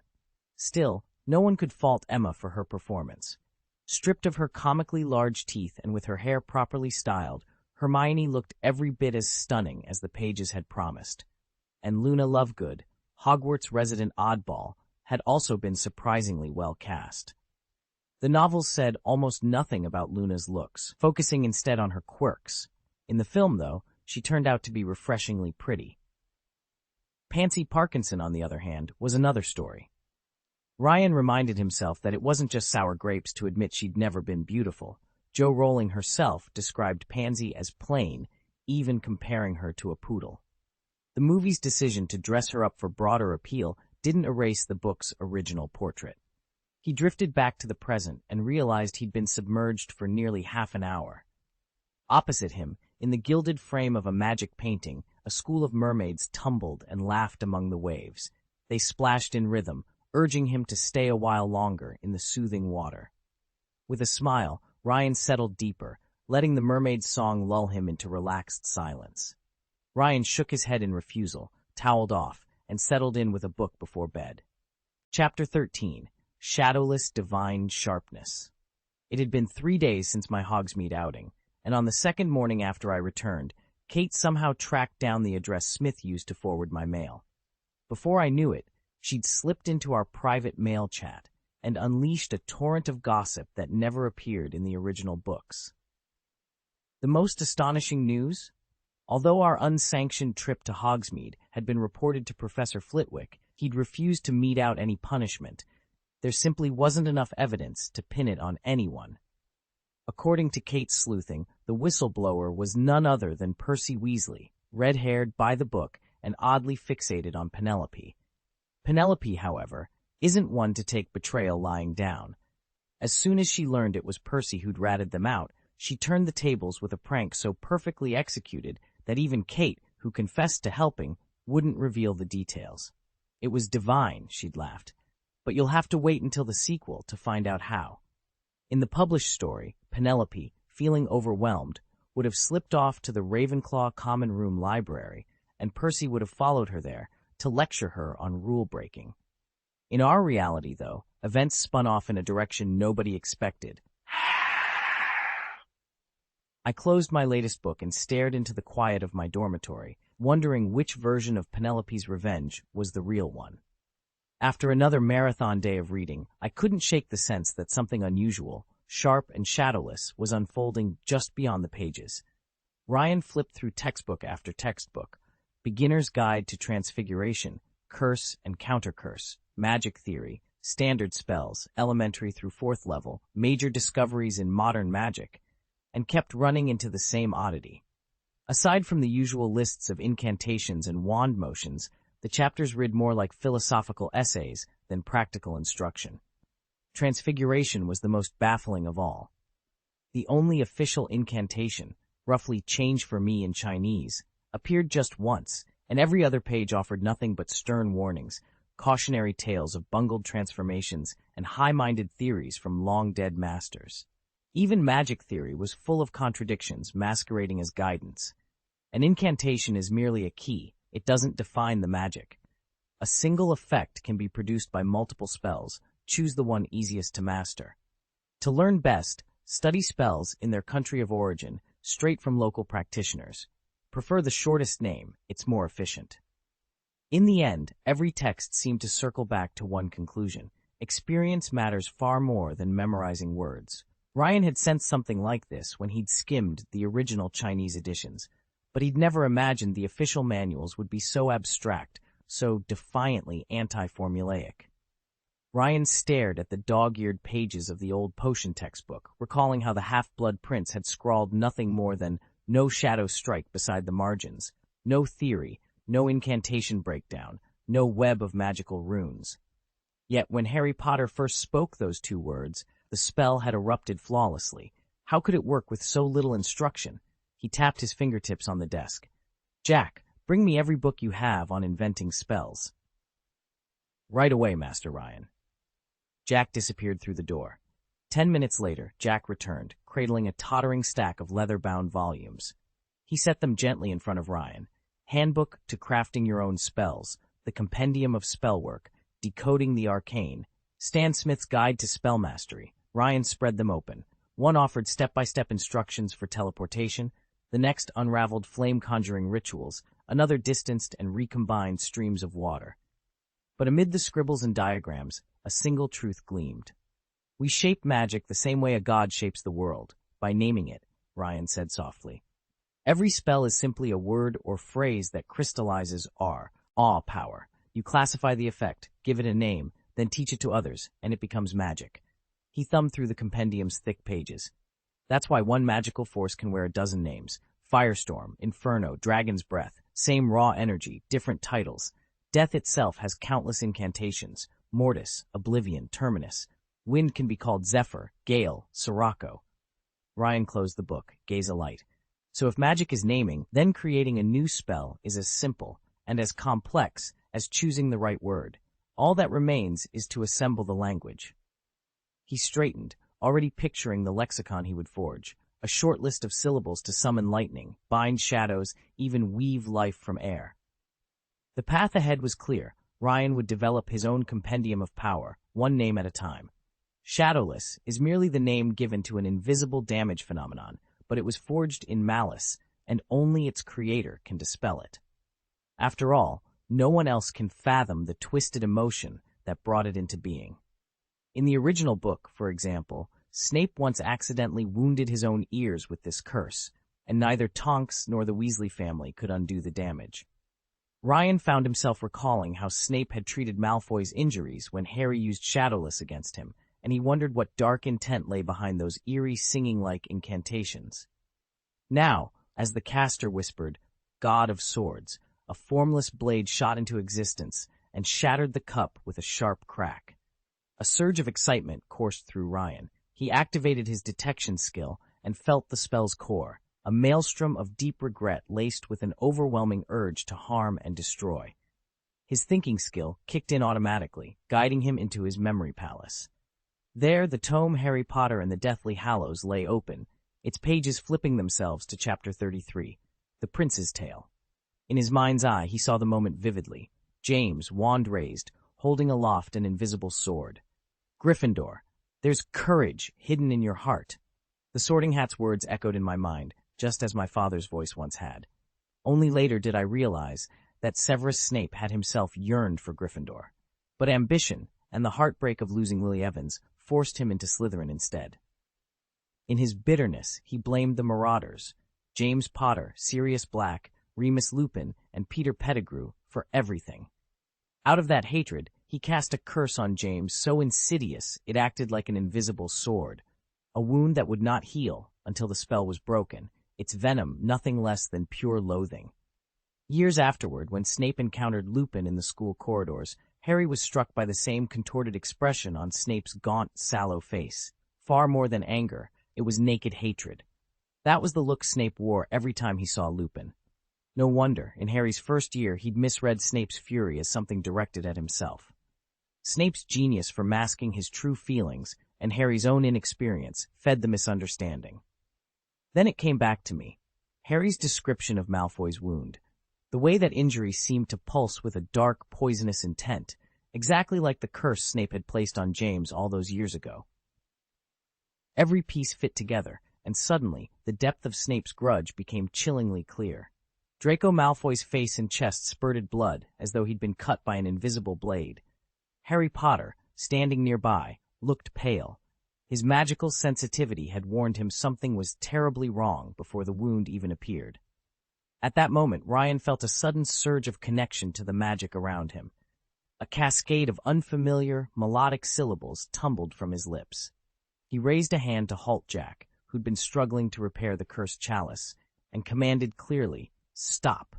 Then Ryan spoke the ancient words of unbinding, followed by a single, resolute phrase, "Restore to original state." The chalice shimmered. Cracks stitched themselves back together, dents straightened, and the dark stain of curse magic vanished. In Ryan's mind, a notification glowed briefly.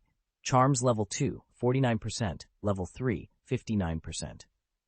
I've perfected the ultimate method for curse removal, Ryan thought, astonished.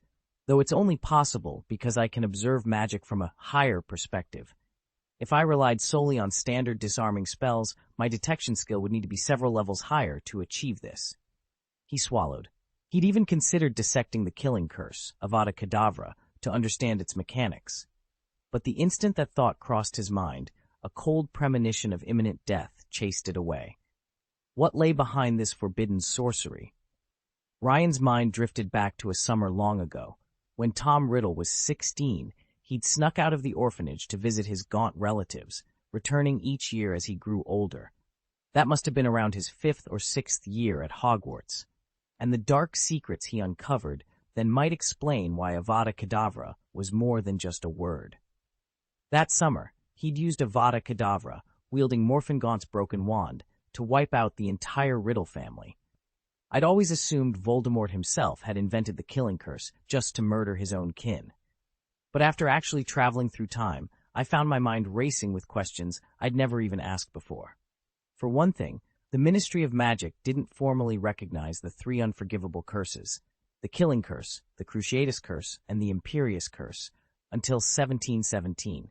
That meant Avada Kedavra must have existed well before then, and Tom Riddle, Voldemort, wasn't born until December 31st, 1926, so clearly he couldn't have been its inventor. All of this made me realize how little I still knew. I'd better hit the library again. There were too many gaps in my understanding. Then I checked my own progress. In my spellbook, my charm stood at level 3, 59%. Sharp Shadow was up to level 5, and Armor Protection was only level 2. Well, that explained a lot. Chapter 14, The Mysterious Avada Kedavra. Since morning siesta hour was abruptly cancelled, the castle corridors felt strangely quiet, almost too quiet. Ryan sat alone in the empty common room, replaying the shudder that ran through him the moment he first perceived the spell. Avada Kedavra. His heart still raced. That single whisper of power was like nothing he'd ever encountered. Determined to understand what lay behind its dread reputation, Ryan had spent the last 3 afternoons holed up in the restricted section of the library. There, cradled between dusty volumes, he finally unearthed a tantalizing clue. The words Avada Kedavra traced back to an ancient Aramaic phrase, one scholars believe to be the same tongue Jesus used in his teachings. Loosely translated, it means, "Let the thing be destroyed." Ryan paused at that line. Destroyed? He'd always assumed the spell condemned a living target to death. But this translation suggested something subtler, something aimed at disease, not life itself. The resemblance to the familiar incantation abracadabra suddenly clicked in his mind. Abracadabra, he read, derived from Hebrew and once invoked as an authoritative decree, let a miracle manifest. Could Avada Kedavra have begun its life not as a curse of death, but as a cure for sickness?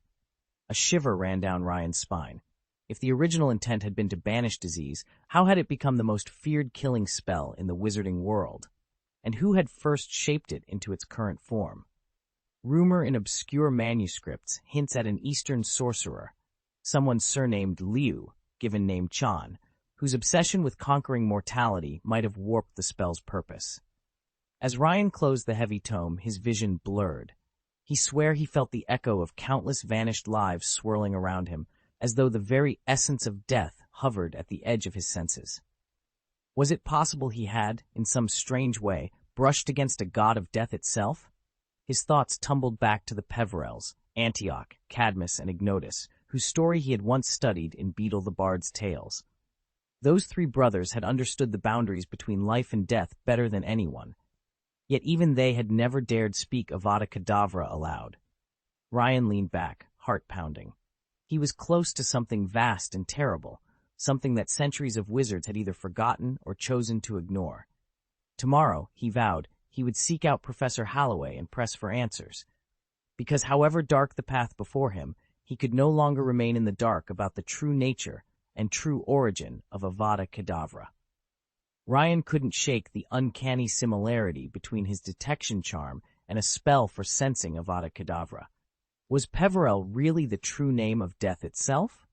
After all, Voldemort's lineage ran from Peverell to Slytherin to the Gaunts, and legend said he was born clutching a sliver of his mother's life force in his tiny fist. No wonder the killing curse came so naturally to him, and no wonder he slaughtered his own relatives. Yet that same curse rebounded twice, ending his life both times. Perhaps Avada Kedavra was crafted by death as a means of harvesting souls ahead of time. Both rebounds had targeted Harry Potter, rumored to be descended from the 3rd Peverell brother. But why hadn't they struck James Potter? Maybe, Ryan thought wryly, James simply didn't merit it. Magic, he reminded himself, was a double-edged sword. If he wanted to survive, he'd have to hone his gift far beyond its current limits.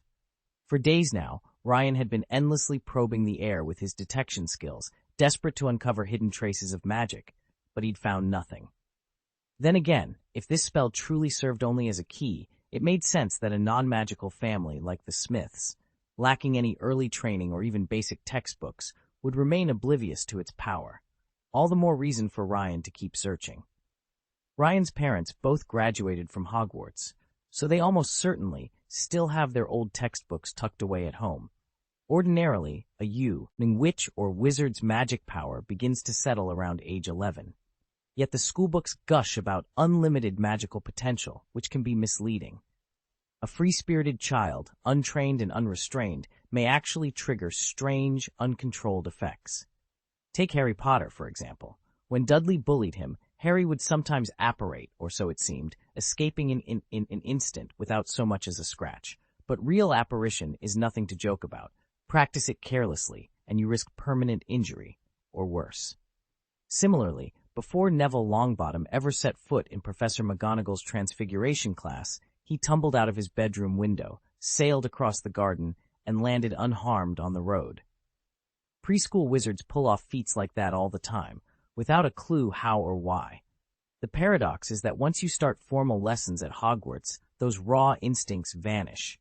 You learn the proper wand movements, the precise incantations, and your magic becomes far more predictable, albeit less spontaneous. Since I traveled back in time and began attending classes, I haven't experienced a single one of those instinctive outbursts. The magic feels restrained, almost muted, compared to the wild power our others might have tapped into before we ever picked up a wand. Chapter 10. Refining the Basics. Ryan knelt in the center of his study, the soft hum of residual magic echoing around him. For weeks, he'd been pushing his armor and disarming spells to new heights, improvements made almost instinctively, without a shred of formal theory or arcane textbooks to guide him. Yet despite every success, a niggling doubt had begun to settle in his mind. Was he truly on the right path, or merely wandering into a dead end? He stood and wiped the sweat from his brow, staring down at the faintly glowing runes etched into the wooden floorboards. The more he experimented, the more he realized that much of the so-called established magic was only a collection of provisional truths, handed down like poetic anecdotes rather than hard scientific principles. A spell might work today, and yet tomorrow someone else would find a faster, cleaner method that flatly contradicted everything in the old tomes. Magic texts were as varied as the mages who wrote them, prose reflecting one practitioner's perceptions, another's hopes or mistakes. Blindly trusting every rule felt as misguided as ignoring them entirely. Ryan understood now that true mastery would come not from rote memorization, but from forging an instinctive bond with the spells themselves, committing them to muscle memory, tuning them through repetition, and then daring to push beyond their prescribed limits. He paced the room, brainstorming. If new applications arose, let's say a frost shield or a shimmering barrier, he could always give it a name and spread the technique among fellow wizards. But perhaps a wiser approach would be to zero in on a handful of core versatile spells, the crackling blaze of Firebrand, the limpid clarity of Springwater, and the steady glow of Arclight. Let those three be his training pillars. By drilling them day in and day out, he could refine his control, uncover hidden layers, and break through his self-imposed ceiling. Moreover, he remembered a passage in the original grimoire about the so-called magical magnetic field, the collective, invisible resonance that flourished wherever wizards gathered. The more adepts in one place, the stronger that field became, and the easier it was to absorb and shape raw mana. That meant collaboration wouldn't dilute his individual progress, it would amplify it. Ryan closed his eyes, breathing deeply. He would set aside everything else for now. No juggling dozens of spells at once, no chasing every new arcane theory that crossed his path. Instead, he devoted himself wholly to those three fundamentals. Firebrand, Springwater, and Arclight would form the crucible in which his talent was truly tested. From there, he would grow, spontaneous insights would follow, new techniques would emerge, and one day, perhaps, he'd leave the old paradigms far behind. A feral grin tugged at his lips. This was the moment he'd been waiting for. The path might be uncharted, but he had no fear of forging his own way. With that single, unwavering purpose, Ryan turned back to the rune circle and began anew. The magical magnetic field can wreak havoc on electrical devices, yet it also has the power to calm fledgling wizards and guide their abilities towards stability.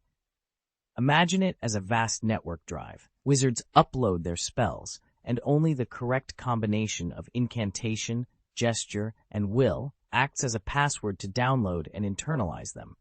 That's why certain foreign enchantments never catch on in China. They simply weren't uploaded to the local field, or their required gestures and verbal keys differ, and sometimes even the spell names change, making them unrecognizable. Strictly speaking, spells aren't downloaded the way you grab a file from the internet. Apart from a wizard's very first casting of a spell, Every subsequent performance draws on the caster's own magical reservoir. By uttering the proper words, channeling the right emotions, and executing precise movements, a witch or wizard taps into the field's vast archive of arcane knowledge. Over time, the sequence lodges itself in the subconscious and becomes second nature. Hogwarts itself, its ancient corridors echoing with millennia of spellcraft, is hardly a shortcut to mastery. True depth of skill demands relentless study and practice. It's no wonder, then, that even at the Ministry of Magic, most employees can't manage a full ironclad charm on command. After all, only a fraction of Britain's witches and wizards ever attend Hogwarts. Ryan couldn't help but compare the various methods of magical instruction he'd encountered. In some places, most notoriously in the isolated workshops of families like the Gaunts, teaching was little more than the unrefined passing down of spells, with no emphasis on theory or subtlety. Without any traces of formal magic theory to guide them, and with instructors who often lacked true expertise, the results spoke for themselves: generations of underdeveloped wizards. The more Ryan studied and practiced magic, the clearer it became that wizards were born reality twisters, beings capable of bending the world to their will. Yet as soon as wizardry settled into communal schools and standardized curricula, its practitioners multiplied far more quickly than before. Unfortunately, that institutional growth came at a cost. Many of the oldest, most potent incantations had slipped out of living memory, buried in tattered parchments, or lost altogether. Those few remaining spellbooks of antiquity were feared almost as if they were cursed. Less confident sorcerers, afraid of triggering natural catastrophes or unleashing destructive forces beyond their control, shied away from studying them. In that reluctance lay an invisible handicap. By avoiding the most formidable magic, they ensured it would never be rediscovered or perfected. To make matters worse, these ancient sorceries were said to descend directly from the first wizards, being so powerful they were worshipped as gods. Any modern mage bold enough to call down such power must learn prodigiously long incantations, each line as intricate as a poem. A moment's lapse in concentration could cause a spell to misfire or vanish entirely, and even when cast successfully, the energy drain on the caster was tremendous. For Ryan, the contrast could not have been starker. On one hand, he saw the promise of conventional schooling, structured lessons, reliable instructors, and a growing community of like-minded peers. On the other, he sensed that something essential had been lost, the raw spark of ancient magic that once flowed freely through the world. Balancing those two realities would be his greatest challenge yet. The power to warp reality is undeniably immense, but it comes at a tremendous cost. Modern wizards, whether Muggle-born or from long lines of purebloods, simply don't possess that kind of unrestrained magic. That's why contemporary spellcraft emphasizes speed and efficiency. In a duel, a quick jinx often proves deadlier than the grandest ritual. No matter how awe-inspiring your incantation, if you're struck down before you can utter the last word, it's worthless. Ancient spells are in effect magical nuclear weapons, and the Ministry of Magic tightly controls or outright bans them. On top of that, the longer the incantation, the more complex the choreography of wand movements, and the fewer wizards today who can master it. It isn't a shortage of raw talent, rather it's a question of practicality. A spell is like a key that opens a door. What happens once that door is ajar depends on the skill, creativity, and stamina of the caster. Why haul a sledgehammer when a simple key will do? In the end, brevity doesn't mean weakness. Short, well-honed spells can be just as devastating, often more so, because they leave you less exposed and allow you to strike again. That's the real evolution of modern magic. Contemporary magic may be deceptively easy to learn and notoriously hard to master, yet that hasn't stopped a few prodigiously gifted wizards from pushing its limits. But have all the fabled wizard gods truly vanished? Were the Deathly Hallows actually wrought by the god of death himself? We now know an afterlife exists, but what is it exactly? Could the underworld lie hidden just behind the veil in the Department of Mysteries? For the first time, Ryan felt his pulse quicken. I want to run an experiment, he realized, and I'll need hard data to do it.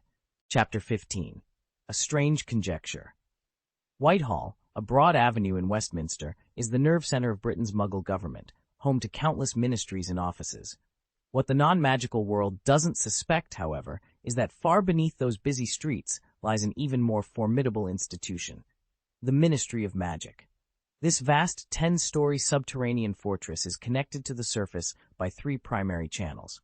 The most common is the flow network. Each underground floor boasts its own fireplace, allowing witches and wizards to step into flame and arrive at their offices in an instant.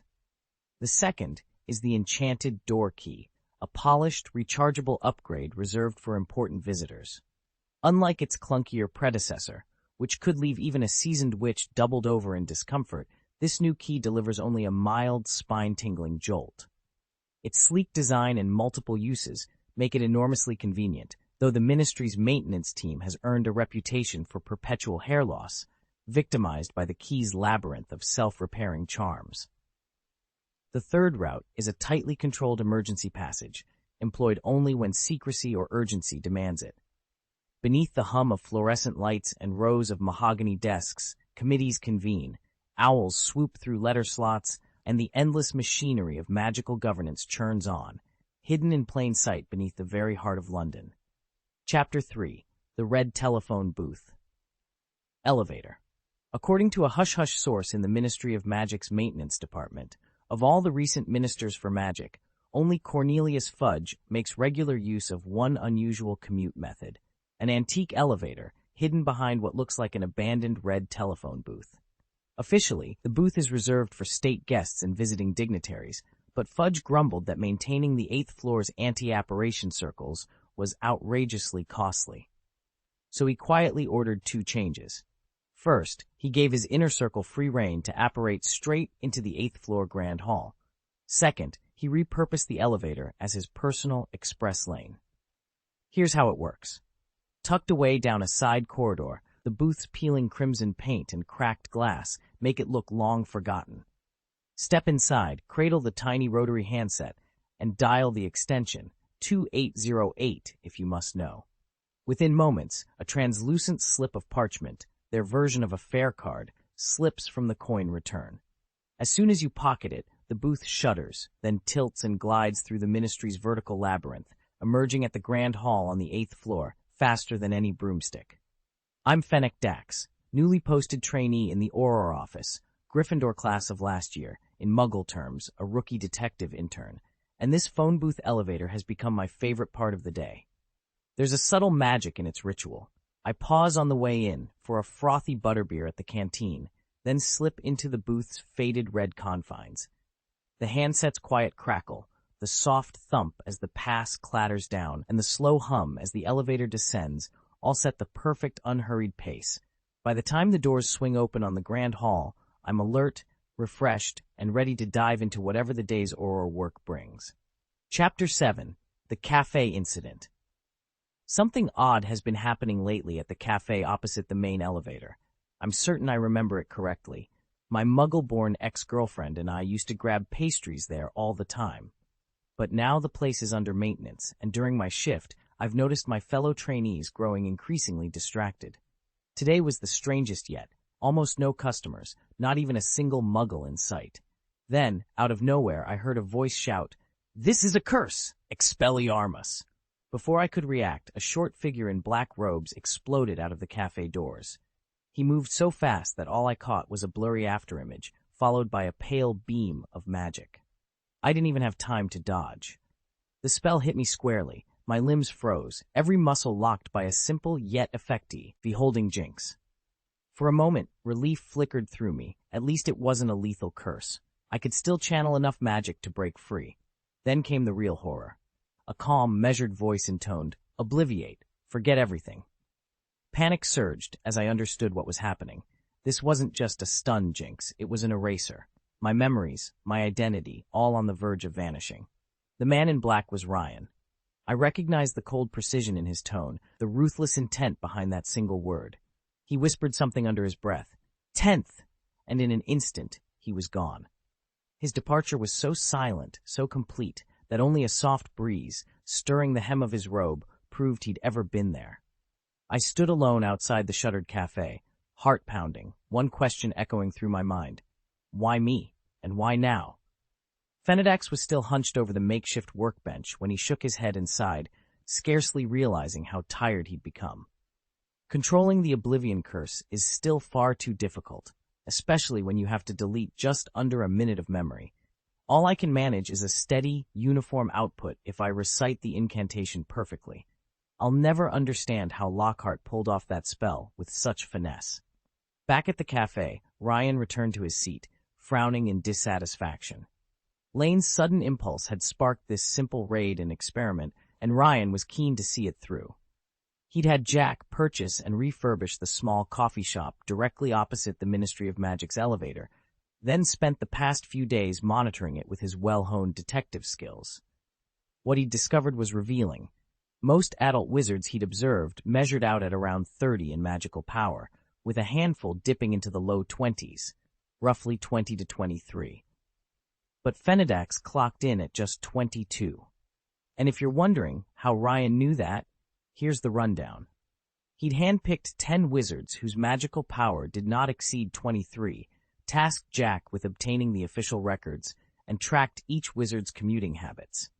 That way, he could clear the cafe in advance and ensure everything was set before the real test began. It was puzzling. His spells were exactly as powerful as the ones Ryan had measured before. Same incantations, same mastery. But when he watched adult wizards whose raw magical talent didn't even match his own, their identical spells struck with astonishing force. The only apparent difference was age and experience. This confirmed Ryan's hypothesis. Truly gifted minds don't just rely on talent, they think their way to better magic. Feed questions and facts into their heads, and they'll endlessly churn out refinements, edging ever closer to the perfect solution. Unfortunately, that kind of mental dialing in takes time that slows a wizard's personal growth, and even the best answer they reach is only a provisional truth. Ryan had never planned to depend on it long term. There was another factor at work, too. When you gather a circle of reality-warping wizards, their collective strength somehow becomes its own prison. An invisible group mentality snaps shut around them like shackles, binding each individual's creativity and ambition. In effect, every wizard ends up both prisoner and jailer, trapped by the very fellowship meant to empower them. That pressure weighed heaviest on the younger spellcasters. Raw potential allowed them to pull off feats even seasoned adults couldn't attempt in a pinch. But the moment they were folded into the communal hierarchy, their spark began to dim. One by one, they slipped into mediocrity, victims of the very alliance that claimed to elevate them. Obscurus had come to embody the collective repression of his kind. For reasons no one fully understood, he spent years bottling up his true power, until at last he shattered every restraint and erupted in a cataclysm of raw magic. That violent release explained why almost no Obscurus lived to see adulthood. Unchecked power was deemed a sin in itself, and every wizard, whether they knew it or not, harbored a subconscious curse that crushed such unfettered might. Yet curiously, something shifted once an Obscurus survived past adolescence. Their raw magical reserves and innate talent remained unchanged, but the destructive potential of their spells skyrocketed. In a single casting, they could unleash devastation that would have staggered them as youths. Most concluded they'd grown stronger and more mature. And, in that misconception, they bought the council precious time to act. After thorough study, the eldest sorcerers rediscovered an ancient ritual capable of reining in an Obscurus's explosive power before it consumed him. Even better, Ryan's unique magical nature proved ideally suited to channel the immense energies this high-consumption spell demanded. At last, there was reason to hope that the lethal cycle of repression and eruption could be broken, and that an Obscurus might finally live on into true adulthood. Ryan's appraisal of the notorious despicable Helpo could not be more different from the dark legend that history books have woven around him. Helpo is officially recorded as the first black wizard in magical annals, pioneering the breeding of basilisks, inventing a host of vile curses, mastering the forbidden art of Horcrux creation, and possessing the rare gift of Parseltongue. Yet the private family archives Ryan uncovered tell a far more nuanced story. In those intimate records, Helpo emerges not as a power-hungry monster, but as an easygoing man of the Smith clan, exhibiting the same autistic traits that ran in his blood. He was deeply paranoid, true, but his experiments in Horcrux making sprang from a simple, desperate wish to survive, not from a lust for domination. The murders attributed to him, they were defensive strikes, grim but customary in a time when wizards settled disputes with lethal force. And the evil spells credited to his hand? Most were written by others, only later misattributed to him, much like the legendary thief in the Wulin Wai Zhuan, whose name became synonymous with burglary despite never having stolen a thing. In fact, Helpo deliberately encouraged his own bad reputation. He understood that a fearsome legend would keep curious interlopers at bay, allowing him the solitude he so desperately craved. It was perhaps the cunningest of all his dark deeds. Chapter 16. Phoenix Incarnation. Helbo harbored a secret few knew. He had created just one Horcrux, but not to achieve the immortality Voldemort craved. He did it for security, an insurance policy, nothing more. In fact, the ritual for restoring the fractured soul that appears in Secrets Advanced Black Magic was Helbo's own design. True restoration, he insisted, demanded genuine repentance. The creator of a Horcrux must fully confront and feel the weight of the cruelty they'd wrought. When Helbo discovered that splitting his soul left him unstable and incomplete, he endured agonies that threatened to shatter him entirely, only to emerge whole again. Many of Helbo's other breakthroughs were intended for healing and preservation, yet they transgressed powerful taboos. Over time, he allowed himself to be painted as a dark wizard so that his malevolent curses spread far and wide, while the life-saving magics that he actually prized remained shrouded in obscurity.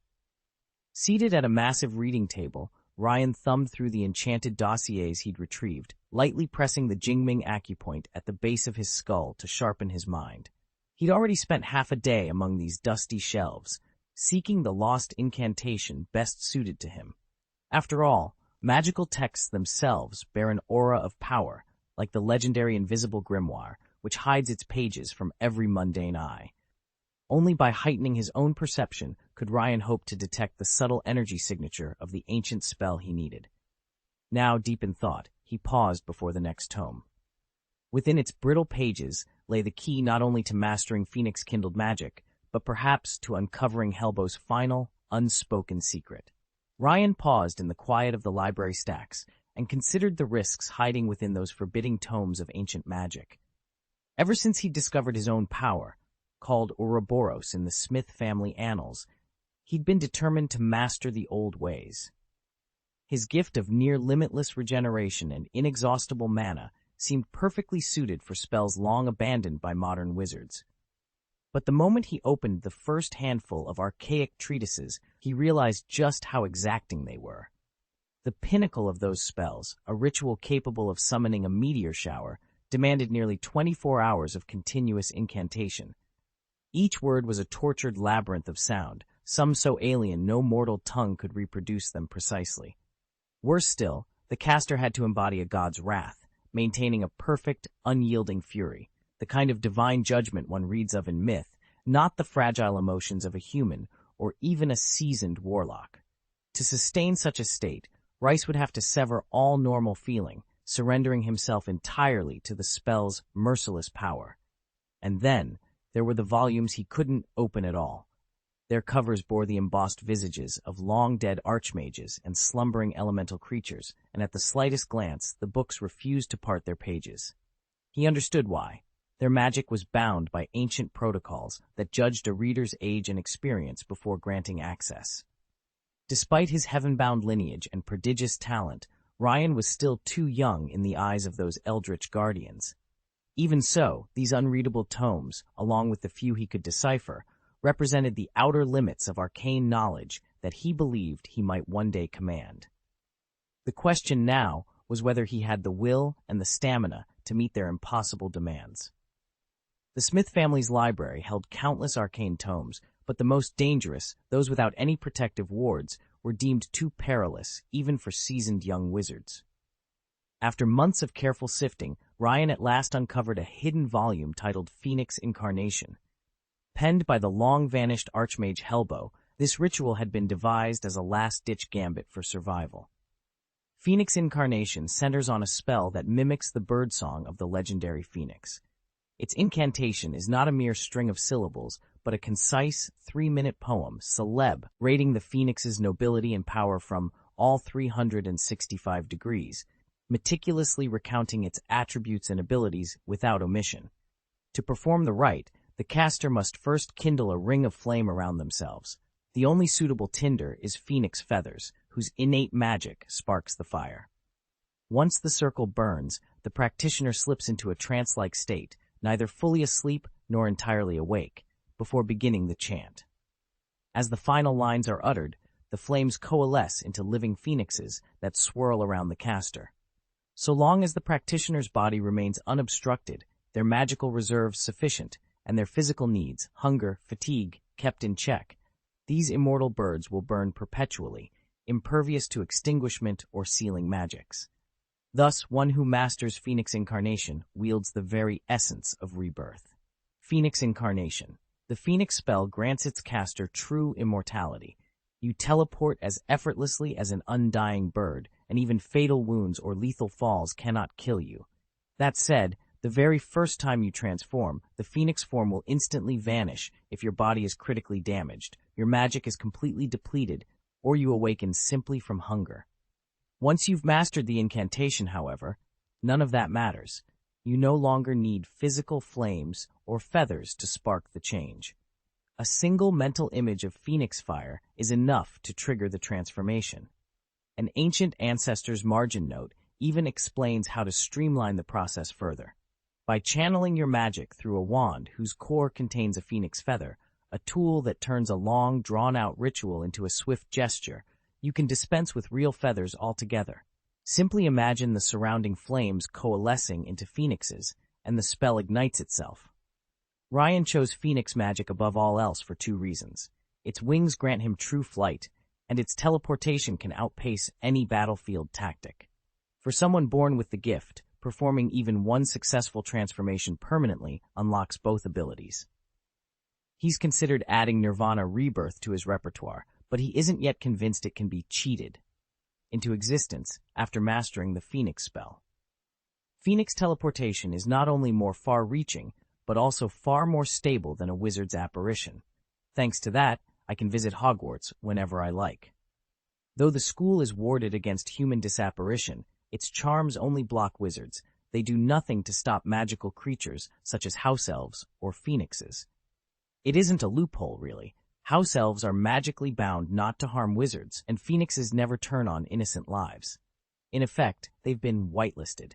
Assuming the form of a phoenix, a creature already formidable in magic, means I no longer carry the chains of my former identity. The moment I realized this, my excitement soared. I'd be able to see, well, not pay, but Hogwarts itself, far more often than before. Eager to take full advantage, I hauled out my notebook, practiced projecting my new, soaring voice, and pored over the magic word table, drilling the pronunciation of every obscure rune and incantation. A homebound god like me simply must master these spells. Outside, pale moonlight and soft starlight brushed the castle's turrets. Inside the great hall stood 4 braziers, their silvery exteriors gleaming. From each leapt fiery red feathers, burning and crackling like living embers, ready to carry me wherever I wished to go. Ryan knelt at the center of the 4 blazing furnaces, sweat beading on his brow as he listened to the crackle of fire. He lifted his head, mimicking a bird's call in the charged air. "This is the 3rd attempt," he muttered under his breath, wiping his forehead. "If it fails again, the feathers will be gone." Steadying himself, Ryan closed his eyes and visualized the phoenix's form in his mind, tracing its curve, its wingspan, its fierce beauty. 3 tense minutes passed. Then, without warning, a fierce wind swept through the chamber. He 4 flames roared higher instead of dying down, their heat intensifying. At once the unburned phoenix feathers began to melt, pooling into a ruby-red liquid that spiraled upward around Ryan's head, flames flickering within it. In moments, the molten feathers and fire fused into the majestic shape of a phoenix, a blazing crown hovering above him. Ryan felt an irresistible pull from that fiery crest. Boom, boom, boom. The flames danced wildly as the phoenix's eyes snapped open. A surge of primeval instinct flooded Ryan's chest, filling him with wings of his own. Joy unlike any he had ever known pumped through his veins. He felt himself lift, soaring higher and higher, above the furnaces, above the walls, above every limit that had ever held him. Breaking through the chamber's ceiling, Ryan emerged into the sky, territory forbidden to mortals until now. Light and exhilaration coursed through him as he drifted on the Phoenix's energy. Then, with a triumphant cry that shook the clouds, he realized the full magnitude of what had just occurred. For the very first time, Ryan saw himself completely free, outside the bounds of the system and the mirror. And in that moment, he knew nothing could ever confine him again. Ryan sat cross-legged, eyes closed, as waves of ancient magic flooded through his borrowed body. He drew the power inward, focusing it at his heart. When he finally opened his eyes, a brilliant tattoo of a phoenix blazed across his chest. At the same instant, his status panel shimmered with a new entry, an entirely mastered skill. Race, Wizard. Strength, 15, Human Maximum 10. Constitution, 29, Human Maximum 10. Magic, 21, Human Maximum 10. Skills, Thinking 3, 32%. Body Transformation 3, 61%. Alchemy 3, 4%. Charms 3, 79%. Potions 2, 4%. Transfiguration 2, 64%. Gunfighting 5%. Martial Arts 2, Investigation 2, 7%. Phoenix Incarnation of 50%. He tapped on Phoenix Incarnation to examine its details. Nested beneath it were 3 fledgling powers, each at level 1 with their own mastery percentage. Flying Eye, 12%, Teleportation 1, 2%, Nirvana 1, 0.1%. A message explained that while his first successful ritual granted only 50% proficiency, sacrificing 3 more stoves next time would greatly accelerate his progress. Ancient magic, after all, resisted human practice, but he wouldn't need such a costly ceremony again. With the Phoenix's fire now etched into his soul, Ryan knew he'd found a power unlike any other. "I've found the key to immortality," Ryan thundered, laughter rolling through the silent orchard as flames flared to life around him. No wind stirred those blazing embers, yet in an instant he felt himself lifted off the ground, weightless, as a surge of exhilaration washed over him. He could still wield his aerial maneuvers without triggering a full Phoenix transformation. All those elaborate incantations and arcane rituals had served one purpose, to unlock this power. Immortal, able to soar across the heavens. "This is beyond anything I could have imagined," he crowed into the night sky. "Split into pieces," he commanded, and the words struck the air like thunder. A wave of magic pulsed outward, demonstrating the raw force now at his disposal. In that moment, Ryan knew he had shattered every chain that once held him back. He stood at last on equal footing with the most seasoned adult wizards. Tonight's training had only just begun. Before long, he would add new drills, high-altitude flight patterns, instantaneous teleportation, all designed to hone his Phoenix Incarnation to razor-sharp precision. With immortality within his grasp, Ryan's future promised nothing but limitless horizons. Chapter 17, An Unexpected Meeting. A flash of brilliant red light cut through the darkness atop Ravenclaw Tower. "Hogwarts?" Ryan whispered, his heart pounding. As the moon broke free from its shroud of clouds, its silver glow bathed the ancient battlements. There, perched on the highest ledge, stood a creature of pure legend, feathers the color of living embers, yet suffused with an almost holy radiance. It tilted its head, surveying the castle grounds with narrow, inquisitive eyes. It was a phoenix. In the wizarding world, phoenixes are revered as the closest beings to the divine, utterly free, unbound, and immortal. Though they seldom wield their power to harm or destroy like some extraordinary wizards, no magic can chain them, and they travel wherever they wish. Only a wizard of exceptional talent and untarnished heart can hope to earn a phoenix's trust. To date, only 2 have ever been called truly domesticated. Fox, Albus Dumbledore's faithful companion, and Spark, a spirited bird drawn to young, energetic souls. Spark now serves as mascot for New Zealand's Quidditch team, the Matola King Kongs, affectionately known throughout the stands as the Parrots. Ryan's breath caught in his throat. He had studied Phoenix lore in every library, but never dreamed he'd witness one under the moonlit sky of Hogwarts. Ryan leaned back, his thoughts drifting to Dumbledore. Ever since the headmaster had locked himself away at Hogwarts, the disappointment must have been devastating. Dumbledore, so convinced of his own purity of heart and self-righteous in every decision, now faced the very prison he had designed. It was almost cruel. After all, Voldemort himself hadn't dared make a move while Dumbledore lived. Yet Cornelius Fudge and his lackey Dolores Umbridge, clueless and blinkered by their own prejudices, had come within inches of banishing Dumbledore twice. Had they succeeded, they would have unleashed that terrible white demon upon the wizarding world. And then there was talk of the Thunderbird, the Phoenix's distant cousin, a creature of even greater power. Wizards whispered that it was no mere bird, but a living tempest, a god of thunder and lightning. The magic it wielded could reshape storms themselves. But such power never comes without a price. To bind the Thunderbird, to force it into common magic, would mean stripping it of its eternal life, leaving it wounded and shackled by spells. Ryan shook his head, pushing the troubling images away. He knew that for most witches and wizards, learning the Phoenix incarnation was little more than conjuring a feeble shadow of Fawkes's true power. Without the talent to match the Phoenix's own essence, the result was a pale imitation. Yet Ryan had tapped into something deeper. In the moment of transformation, he'd found genuine serenity, a peace of mind that no simple incantation could provide. He wondered, though. Dumbledore had walked side by side with a phoenix for decades. Surely the old headmaster must have devised spells tied not only to phoenixes, but to the realm of divine creatures itself.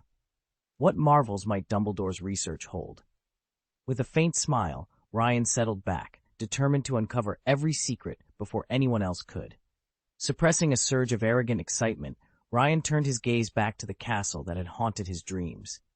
Ancient and majestic, every stone and turret thrummed with a magic ordinary folk could neither see nor feel.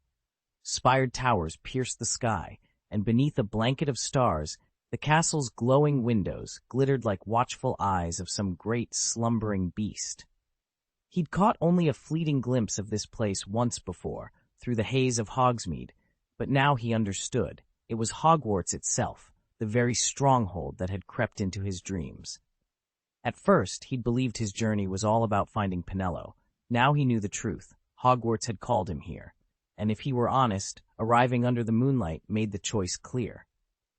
The obsidian black lake danced with silver reflections. The forbidden forest lay silent and mysterious, and the mist-shrouded mountains beyond made the whole valley feel like an enchanted realm.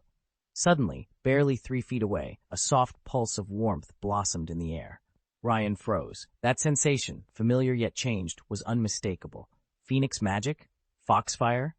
Within that glowing aura, a small creature emerged, its body sleek like a fox's, but cloaked in feathers that shimmered with fiery hues. It stopped a foot from him and cocked its head, amber eyes alight with curiosity. The magic radiating from the creature mirrored Ryan's own signature power, yet it carried a distinct new resonance. Could it be his heir?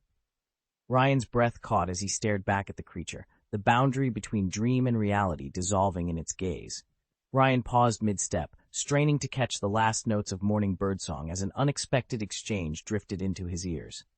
"Wait, Professor Fox is still unmarried?" one voice asked, tone laced with genuine confusion. "Magical essence?" a second answered crisply. "You mean the breath of magic?" "Exactly," the first speaker replied. "Could all the phoenix feathers I bought have come from Fox?" Before the skeptic could object, a third voice cut in. "I told Jack to pick up fresh plumes from Ollivander's. Ollivander swears they're Fox's latest molt.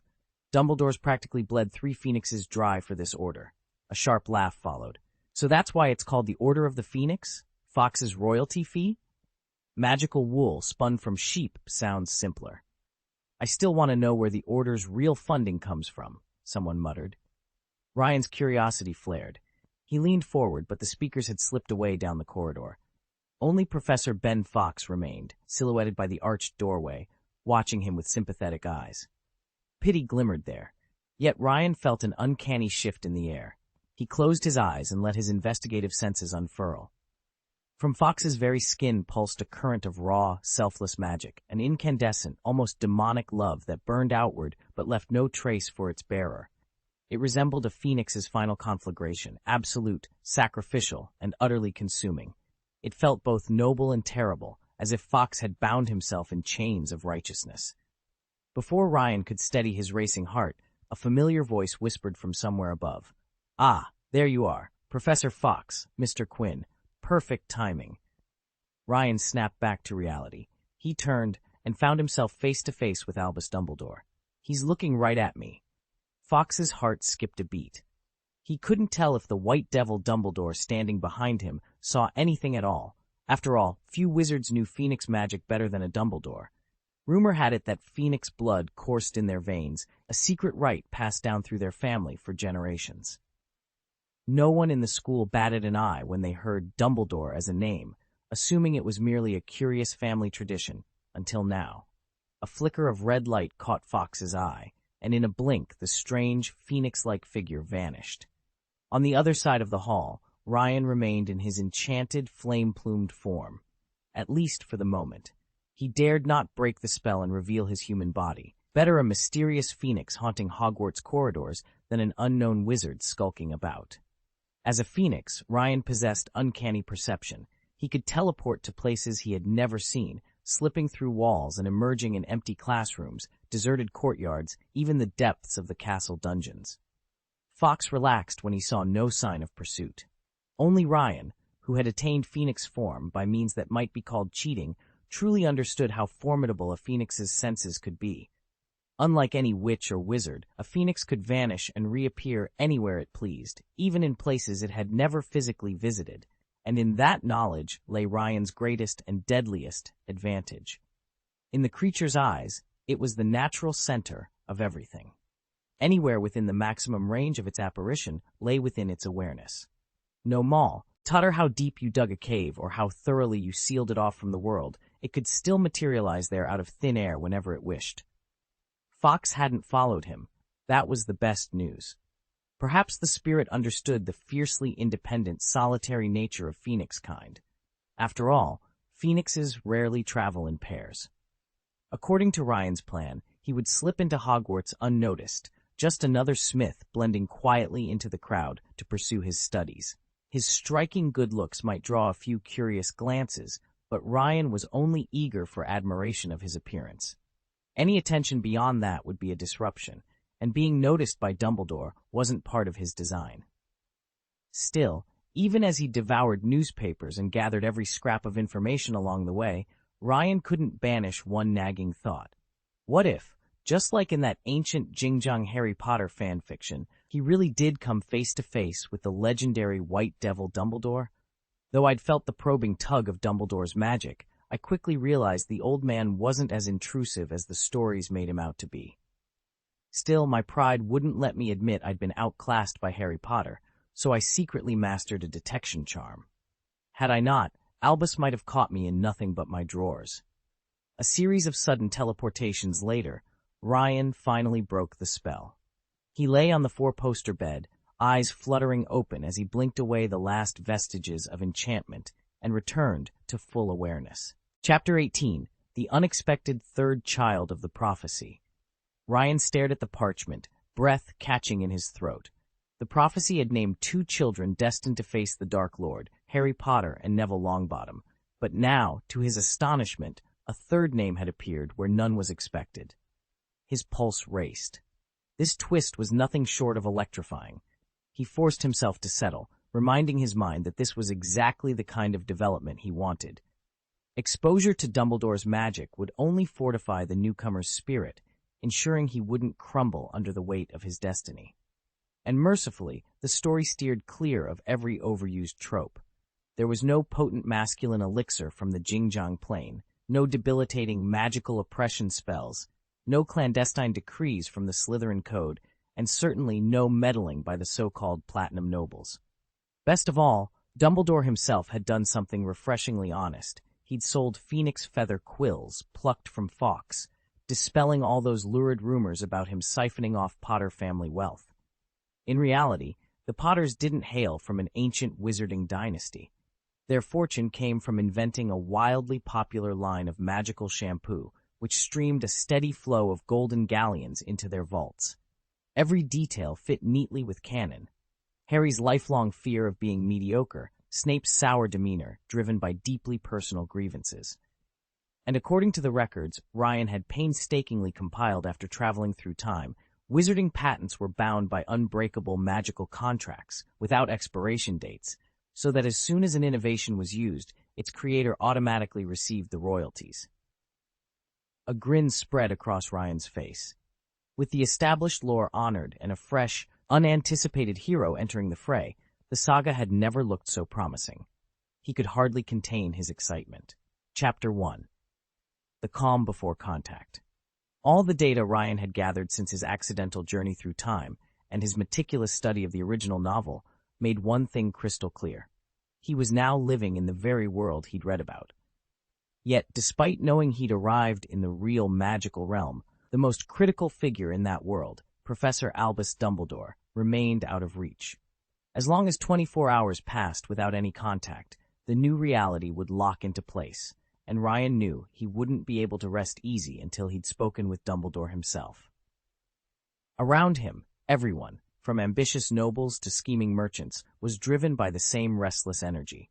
They chased fame, power, and wealth not for their own sakes, but for the peace of mind such achievements promised. Marriages, friendships, even acts of charity, all of it revolved around one universal goal: security. Ryan wasn't immune to that impulse. He had always been gifted, but his talents alone weren't enough to soothe the nagging fear of vulnerability. He worked ceaselessly, honing his skills, mapping potential threats, and pushing himself to be stronger than anyone else. Only by mastering every possible danger, whether born of nature or man, could he finally live without looking over his shoulder. In a strange way, this mistake of time travel might prove to be a blessing. If Ryan could seize control of his fate here, if he could find Dumbledore and secure an alliance, then he wouldn't just survive. He would carve out a life defined by his own ideals and desires, and in that, he realized, lay true peace of mind. Since Dumbledore hasn't changed, these myths are the only things that could threaten me. Ryan flipped open the leather-bound tome of legendary wizards. Only a handful of magical figures ever earned the title gods. Could the death itself, the mysterious entity from the tale of the three brothers, really still exist? And what of its meeting place, King's Cross? It must be real. Every Muggle novel and film mentions it in black and white.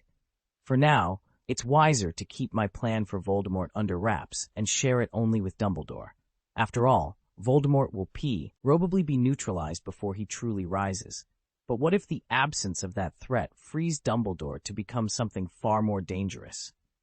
A fallen Dumbledore, stripped of his moral restraints, would be infinitely scarier. He already knows countless spells for extending life and amplifying power. His only barrier is an almost fanatical sense of right and wrong. If this really is the original Albus Dumbledore at work, then I have nothing to fear. But if some ancient wizard is puppeteering these events, all bets are off. Whether the prophecy truly refers to Lord Voldemort or to Harry Potter, descendants of the second and third Peverell brothers respectively, or perhaps even to Ignotus Peverell himself, the so-called Master of Death, remains a mystery. The truth, I suspect, runs far deeper and stranger than anyone imagines. According to Professor Sybil Trelawney's oft-quoted vision, the one with the power to vanquish the Dark Lord is coming. His parents have escaped the Dark Lord's clutches 3 times. He was born at the end of the 7th month. The Dark Lord has marked him as his equal in the final conflict, yet he possesses a secret the Dark Lord cannot fathom. Neither can live while the other survives. Pause for a moment. I, too, was born at the end of the 7th month. My parents, like those in the prophecy, eluded Voldemort 3 times. Under ordinary circumstances, without my time-traveling journey, and without the extraordinary magic source I now wield, there would be no reason for anyone to suspect I hold power beyond the Dark Lord's ken. Yet this very power, granted by the system I possess, transcends the rules of our world. Could it be, then, that I am the true subject of the prophecy? Only time will reveal whether fate has chosen me to stand against Voldemort, or whether some yet more unimaginable destiny awaits. I could very well have been the true child of the prophecy.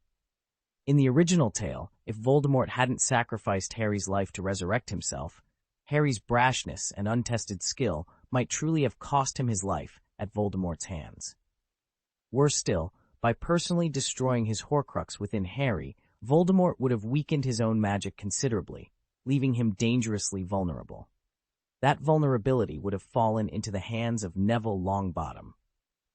In the canon, Neville is a late bloomer, shy, uncertain, and fueled by a deep, burning hatred for Bellatrix Lestrange, who drove his parents to madness. While Harry charged headlong into battle, someone needed to finish off the Dark Lord stripped of half his power. It's not hard to imagine Neville, armed with the sword of Gryffindor and righteous fury, striking the final blow.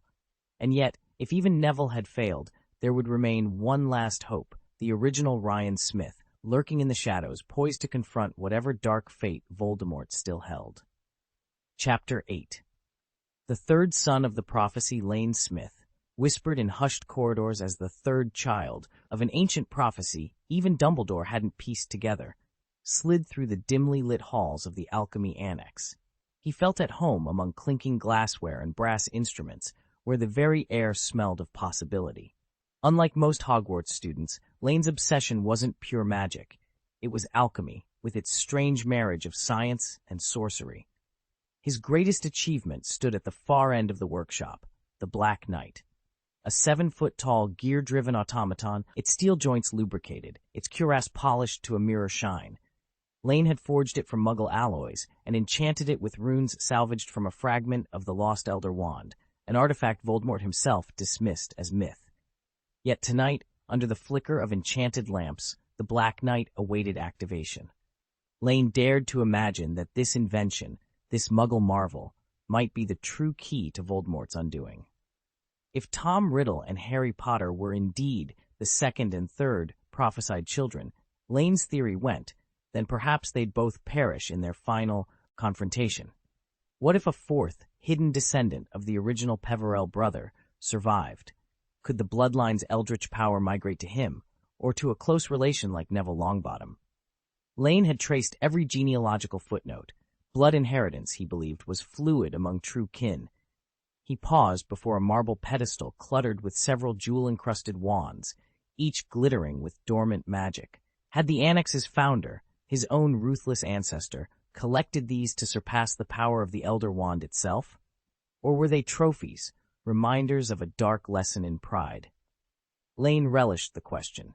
Obsession was a family trait, passed down from that stern man in the portrait whose cold eyes followed him from the wall. He snatched down a dusty volume of Wizarding World history and thumped it shut.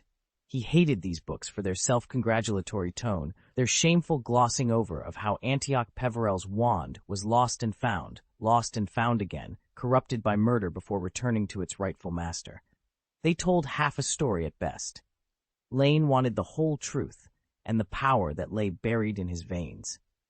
Tucking the history tome under one arm, he uncoiled a length of fine copper wire from his alchemy satchel.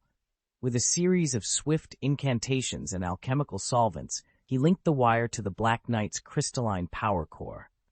The runes he'd inscribed along the golem's limbs began to glow, first in a pale amber, then in a furious crimson. "Soon," Lane whispered, heart thundering, "you will fulfill your purpose." He glanced at a line he'd scribbled in his personal journal. "Neville or I, whoever inherits the Elder Blood, will awaken the true Peverell legacy." He tapped the journal's leather cover thoughtfully. Close cousins, after all, counted for more in magical genealogy than most wizards admitted. Stepping back, Lane donned his protective goggles and adjusted a brass lever. With a metallic groan, the Black Knight took its first step forward.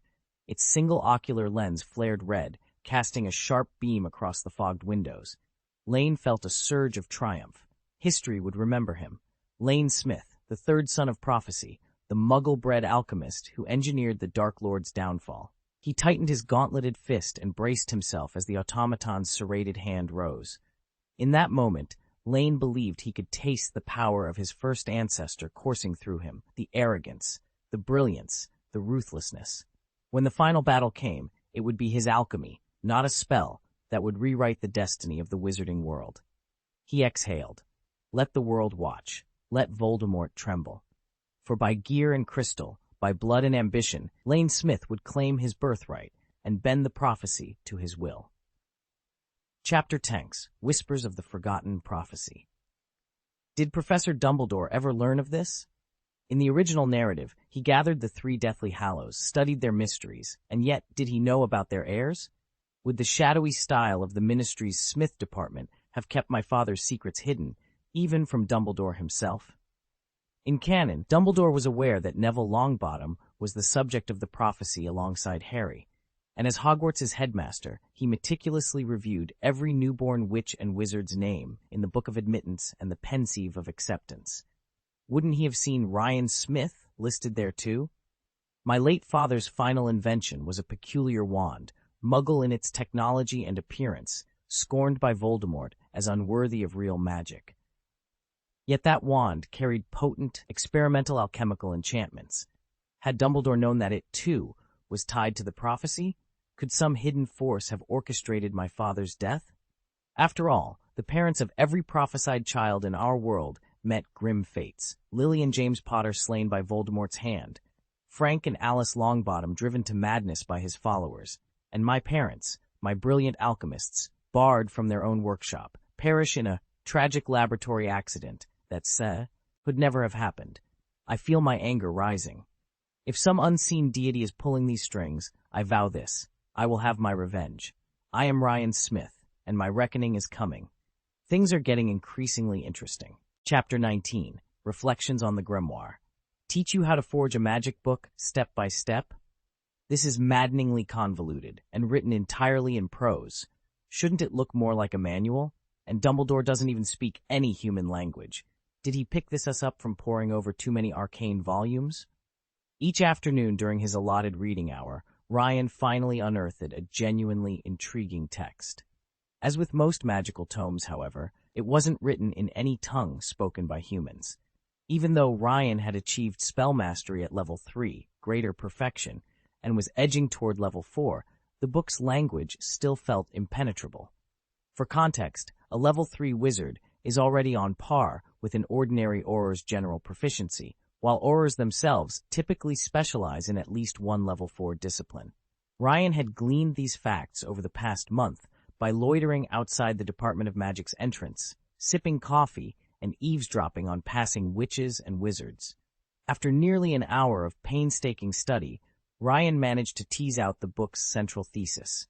It described the process for creating a fully enchanted grimoire, one that might even render itself invisible, much like the famed invisibility spell.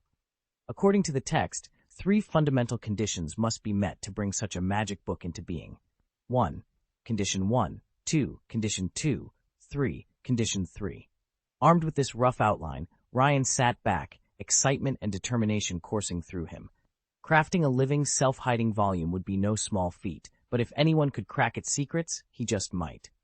Chapter 7. The Grimoire of True Invisibility. Ryan sat at his desk, quill in hand, determined to draft the definitive textbook on invisibility magic. He knew the book had to meet 3 non-negotiable criteria.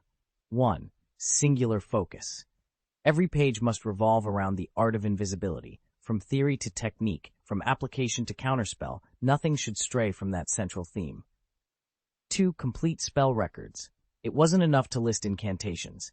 Each entry needed the exact spelling, a phonetic guide for precise pronunciation, and any necessary hand gestures or wand movements. In other words, this had to be the most exhaustive compendium of invisibility spells ever assembled. Number 3. Clear provenance. Ryan needed to chronicle the spellbook's origin in full. Who first conceived these invisibility techniques, under what circumstances they were developed, and what consequences, or side effects, followed when each spell succeeded. With these 3 pillars in place, Ryan believed he could create what he provisionally dubbed the Grimoire of True Invisibility. More than that, he was certain it would solve a long-standing puzzle: why most magical manuscripts, titles like God's Shadowless, The Upside-Down Golden Hook, or Ears Sealed and Plugs Shut, felt so ordinary. He recalled how the standard spellbooks of the Wizarding Academy, standard spells, 1st level through 4th level, offered only a fragmented selection of charms and hexes. Their contents were haphazard, more patchwork than a guided curriculum. Even the infamous Half-Blood Prince's potion notes, lauded for their power, contained nothing but incantations and ingredient lists. No background, no history, no suggestions for adaptation. A witch or wizard, forced to piece together theory, practice, and context on their own, would find themselves lost in endless footnotes and contradictory anecdotes. In contrast, Ryan envisioned a single volume that wove everything together. The original discovery of each invisibility charm, detailed instructions on casting, notes on potential pitfalls, and documented cases where invisibility had been tested, successful or otherwise. Such a book, he reckoned, would transform the way invisibility magic was learned, taught, and mastered. As candlelight flickered across the parchment, Ryan dipped his quill and began to write the first entry, an incantation older than any living wizard, rediscovered in a crumbling monastery half a woe, RLD away. Thus began the birth of a new magical classic, destined to leave the shadows behind. At Hogwarts, aside from the Monster Book of Monsters, our textbooks hardly qualify as true magic tomes. Hagrid isn't as dim-witted as some say, he's just a bit careless. If every spell required its own bound volume, tuition would skyrocket, affordable only by a handful of old pureblood families. And honestly, many spells are so simple they don't merit an entire book. Take the variant known as the Invisible Sword.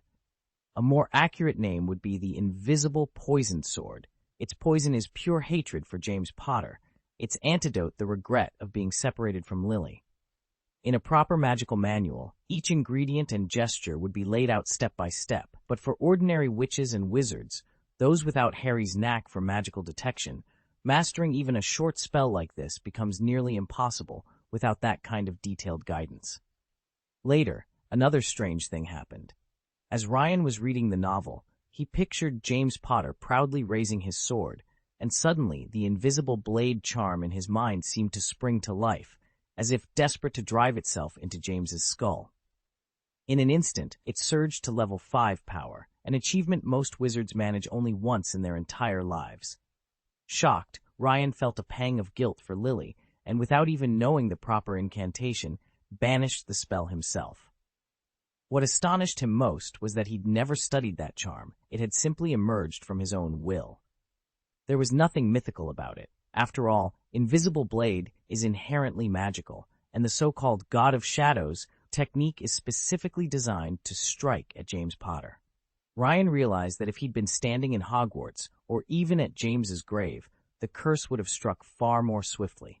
Even more remarkable, he didn't know Lily's surname, Lily being such a common name, yet he effortlessly mastered the counter-charm. He didn't find it remotely difficult.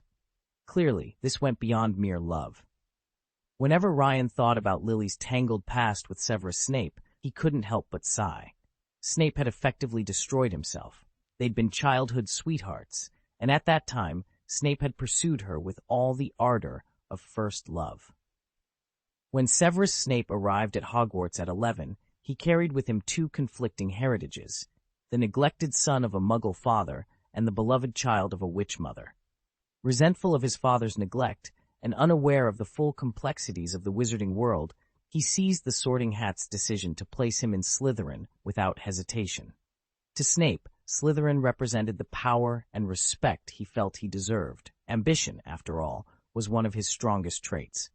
He could not have known then how tainted the house's reputation had become under Voldemort's rising influence. From the start, Lily Evans reached out to him. While Snape drifted, sometimes eagerly, sometimes under peer pressure, into the secretive circles of Slytherin students rumored to sympathize with the Death Eaters, Lily never abandoned their friendship. She saw in him something more than a clever boy with a chip on his shoulder. She saw potential for goodness. For a time, Snape returned her kindness with a wary loyalty. His motivations, however, were never simple. He sought advancement and recognition. He resented James Potter and his friends for their tormenting pranks, and he craved mastery of his remarkable magical gifts. In truth, all these drives intertwined within him. That delicate bond with Lily shattered in his 5th year. In a moment of wounded pride and anger, perhaps spurred on by others in those Slytherin ranks, Snape slipped and called her Mudblood. The word cut deeper than any wand, and Lily walked away for good. This exchange laid bare the darker side of Snape's character. His ambition had curdled into cruelty, and the boy who once yearned for acceptance now stood alone. Through all of this, Hogwarts itself seemed adrift. Dumbledore's full attention was drawn to Voldemort, its growing menace, leaving little time to guide Snape as he later would Harry Potter. A school that might have offered support instead became the staging ground for Severus's internal struggle, where friendship, loyalty, and unchecked ambition collided with irreversible consequences. During those years at Hogwarts, targeting Slytherins had become almost a rite of passage, one greeted with cheers by students and even tacit approval from some faculty. Sirius Black, in particular, was notorious. On any day his mood soured, he'd find a Slytherin to pick on. Yet in the decades that followed, professors like Minerva McGonagall would remember him fondly. Despite believing he'd betrayed his friends and joined the Death Eaters, they insisted that as a student, Sirius had been lively, if impetuous, but fundamentally good. Albus Dumbledore shared that affectionate view of James Potter and his circle, though he eventually admitted to coddling them too much. Hoping to rein in their mischief, he named Remus Lupin, steady, level-headed, and only a little inclined toward mischief, a prefect over them. But Lupin's own hunger for companionship often overrode his prefect's badge, and he proved powerless to curb James and Sirius's antics. Years later, Harry Potter found himself watching this very memory unfold. He felt a sudden chill as he heard professors praising his father's friends, painting them as heroes of their youth. Pride warred with embarrassment in his chest, and Harry summoned Sirius and Lupin, demanding to know whether he'd heard the truth. Both men met his anxious gaze with warm smiles, assuring him that every word of that praise had been well earned. Chapter Revision. Harry stirred the embers in the fireplace, feeling, for the first time, a fragile truce with Professor Snape. Yet any warmth in their relationship was overshadowed by the tragedy that dominated the school year. Albus Dumbledore was dead, felled by Snape's own hand. The tension in the castle was suffocating, and Harry found himself caught between grief for the headmaster and a hesitant, confused sympathy for the man who had killed him. Back when Snape and Lily Evans were in their 5th year, Snape believed his prodigious skill with the dark arts and his secret allegiance to Voldemort would impress her. But Lily remained steadfastly distant. Meanwhile, James Potter, ever the opportunist, feigned restraint. He publicly scolded Sirius and Remus for tormenting Snape, toned down his boasting, and, even when he couldn't resist a private prank or two, made sure Lily never saw. Unbeknownst to her, James continued to needle Snape behind the scenes, perfecting a mask of good intentions. By 7th year, Lily finally agreed to date James, and Snape's arrogance gave way to quiet desperation. Could he have changed his mind? Chosen a different path? In Snape's classrooms, dark magic and whispers of Voldemort's power once held him aloft, until Lily slipped away, apparently eloping with James. Only when Voldemort threatened Lily's very life did Snape swallow his pride and seek Dumbledore's help. His remorse came too late. Lily was gone, and with her, any hope Snape had of redemption. Those who claim they could rewrite time and swoop in to save Lily underestimate the cruel symmetry of fate. Snape's earlier confidence, born of brilliance and favoritism, proved hollow against loss. In the end, it was neither charm nor power that might have won Lily's heart, but Snape's unwillingness to let go of pride until it destroyed what he loved most. It looks like I need to stay alert and pinpoint Penelope's weak spots. Otherwise, I might be in for a bolt out of the blue someday. Chapter 20. Exploring the Mystery of Magical Runes. Ryan leaned back in his chair and let out a long sigh. He pushed aside his half-finished notes and reached for another volume on the shelf. This one was titled Magic Runes. What are they? According to its introduction, runes were the ladder that ordinary, some might say mediocre practitioners could climb to learn magic. Ryan raised an eyebrow at that label. Mediocre, the book called them, as if only born prodigies could hope to master the arcane arts. Yet the idea intrigued him. Could an average wizard truly teach themselves to cast spells, and even invent new ones, simply by practicing runic inscriptions over and over, without a formal magical system to guide them? He flipped through the pages, skimming anecdotes of obscure sorcerers who, late in life, stumbled upon novel incantations. The text argued that anyone with enough perseverance could do the same, so long as they understood the essence of runes. After all, each rune was more than a mere symbol. It was the name of a phenomenon, a basic building block of magic. One particular passage caught Ryan's attention. It recounted how Odin, the Allfather, hung himself from the world tree for 9 grueling nights to unlock the secrets of the runes. Only after enduring that ordeal did he emerge with the wisdom to inscribe and name the fundamental forces of the universe. Eager to dive deeper, Ryan stood and scanned the nearby shelves. His fingers settled on another leather-bound volume, Odin, The Secret of Runes. The cover depicted a one-eyed warrior, clad in resplendent armor, his gaze both fierce and knowing. Perfect for my level, Ryan thought, and carried it back to his desk. As he opened the second book, a thrill of anticipation coursed through him. If the first volume had introduced him to runes as a pathway for ordinary mages, this one promised the ancient origins behind every symbol. Ryan smiled. It was time to unlock those secrets for himself. When I turned to the preface, I found a poem, one I'd first read in my former life as Zhou Yi, taken straight from the poetic Edda's Havamal, the sayings of the High One. It went, I hung on the wind-swept tree for 9 nights, pierced by a spear offered to Odin. To myself I sacrificed on an unknown bow, with no bread to still my hunger, no draught to slake my thirst. Then I peered down and seized the runes, calling their names aloud as they drifted from the branches. A flicker of surprise crossed my face. Those legendary masters from my past were undeniably formidable. The High One here could only be Odin himself, and this poem was his first-person confession of the rune's creation. The rest of the volume unpacks rune magic, declaring it the universe's hidden secret. According to the author, every wizard can discover a personal rune, tune into its unique essence, and armed with that understanding, wield unrivaled power. But to me, it felt uncannily like the fontsmith wall back in the alchemy hut, a method for gauging a mage's innate affinity. Only this time, the architect was not a mere mortal, but the Allfather, and each rune bore the indelible mark of his divine might. Chapter: The Nature of Rune Magic. To an ordinary wizard, a rune key is like a master password to the world's magical forces. With it, you can sense raw mana, decode complex spells, and even invent new ones. Think of it as hiring a designer in a past life. The most basic, designers hand you dozens of rough sketches to choose from, then build exactly what you select. In that analogy, the spells produced by runic magic are simply those low-level designers recreating a customer's chosen draft. Of course, actual runic magic can be far stronger than these analogies suggest, yet only the most gifted practitioners, such as Odin himself or the greatest later adepts, ever reach its true potential. Thanks to centuries of refinement by countless wizards, runic lore has achieved something remarkable. It's no longer an esoteric art reserved for prodigies. Any determined student who masters its principles can learn to craft entirely new spells through runes. This universality contrasts sharply with other ancient magical traditions, which remain jealously guarded or simply vanished from common use.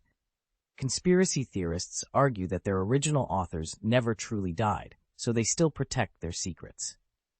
In Norse legend, only Ragnarok ends with the god's demise. Odin, the Allfather and a wizard of godlike power, is said to have fallen in that final battle. By contrast, Ignotus Peverell, famed in Muggle tales as the first master of death, may well have been a peer of the gods themselves, leaving behind his own hidden runic system.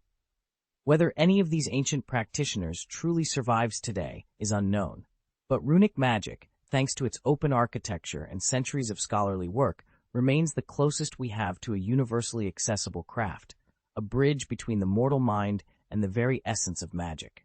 Magic runes are deceptively simple. Even though rune studies is only an elective for 4th years at Hogwarts, that doesn't mean it's easy, and Ryan had his own reasons for skepticism. In any stable political system, there's little use for arcane tricks whose creators can't even lift their own curses. Each newly devised rune represents an unpredictable variable, and no one can guarantee it won't stray into dark magic. In fact, undiscovered runic spells are like embers hidden beneath ashes. A single spark could shatter the peace. Hogwarts, after all, is built on broad-based magical education, not on breeding specialist rune masters. Very few young witches or wizards ever advance far enough to study runes in depth. To see just how shallow the publicly available resources were, Ryan checked every rune textbook on the library shelves. Ancient Runes, A Brief Introduction, the Runic Lexicon, Symbolic Runes, Phonetic Table of Runes, and Advanced Runic Translation. Each volume overflowed with etymologies, symbol charts, and rote mnemonics, pages of dry detail, but not a single line on how to invent a rune. For book lovers who enjoy cataloging every twist of a glyph, these tomes offered pleasant diversion. But truly mastering runic magic? Ryan knew that was a pipe dream. The real breakthroughs, innovations, and new wards were whispered about behind closed doors in Pure Blood families' private collections, far from the Hogwarts curriculum. Hogwarts may have a copy tucked away somewhere, but without a professor's recommendation, how can anyone be sure they won't just end up with another run-of-the-mill pop science book? Ryan had immersed himself in magic theory. He was naturally gifted, exceptionally well-read, and, most important of all, possessed the sight, a talent for detection that made him far more powerful than most first years. For the average wizard, studying runes felt like trying to tunnel through solid stone with a teaspoon. Ryan, by contrast, was cracking that same wall apart with a sledgehammer. He found himself wondering if Hermione or Harry, both blessed with keen magical perception, had access to this material. Their progress would be far easier than it was in the events of the original story. The trouble was that these rare tomes were locked away in the private libraries of pure-blood families, families who barely valued them, caring far more about the shiny galleons in their vaults. Perhaps pure-blood Ravenclaws like us might treat them differently. In any case, since Dumbledore took office, he's quietly slipped several dangerously advanced volumes back into the restricted section. No wonder it's so hard for Muggle-born witches and wizards to make a name for themselves. Albus Dumbledore, despite his well-known support for Muggle rights, has recently enacted a series of measures to limit the flow of magical knowledge, all in the name of safeguarding the current order. True to his Gryffindor nature, he places supreme value on moral purity and courage. Had a Ravenclaw been appointed headmaster, such restrictions would almost certainly never have taken root. Dumbledore's approach to nurturing young witches and wizards is perhaps best illustrated by his treatment of Harry Potter. Rather than immediately pouring lessons in spells and charms into Harry's inexperienced hands, Dumbledore subjected him to a succession of trials, designed to test his character, preserve his innate bravery, and ultimately instill in him a profound sense of love and loyalty. Yet, from Ryan's point of view, Harry's extraordinary intellect and talent might have flourished more naturally under Ravenclaw guidance. Before setting foot in Hogwarts, Harry's academic background was, in fact, quite weak. He'd had little formal instruction. Nevertheless, emboldened, perhaps even overconfident by Dumbledore's mentorship, Harry came to regard his own schoolwork as exceptional. All of which suggests that Dumbledore, for all his political savvy, may not make the ideal headmaster. His strength lies less in academic leadership than in the realm of wizarding politics. Ryan closed the heavy tome with a soft sigh and leaned back in his chair. He found himself once again drifting into silent criticism of Albus Dumbledore. Ever since Ariana's death, the headmaster had developed an almost compulsive aversion to political power, his so-called moral cleanliness. If Dumbledore had been willing to take a seat in the Ministry of Magic, the entire fifth-year fiasco could have been avoided. He would have become minister himself, marshaled the forces of the wizarding world, and snuffed out Voldemort's return before the Dark Lord ever gained ground again. That, more than anything, explained why Ryan had hesitated to share his plan with Dumbledore. The strategy he held in his hand was bold, precise, perhaps even daring, exactly the kind of solution the Order needed. Yet Dumbledore's habit of giving everyone one more chance, his endless compassion tempered by indecision, worried Ryan. What if the plan backfired because the headmaster, in his lofty idealism, refused to make the hard choices? He ran a finger along the embossed cover, feeling the weight of both the book and his doubts. Even the most brilliant mind could go astray if its principles prevented it from acting decisively. And for all Dumbledore's wisdom, Ryan feared his strange political cleanliness might still tip the scales against victory. With a final, resigned shake of his head, Ryan rose from his chair. Tomorrow, he would decide whether to trust Dumbledore with the strategy or keep it secret until victory was guaranteed. After all, even the best ideas could falter in the hands of a man too principled to wield them.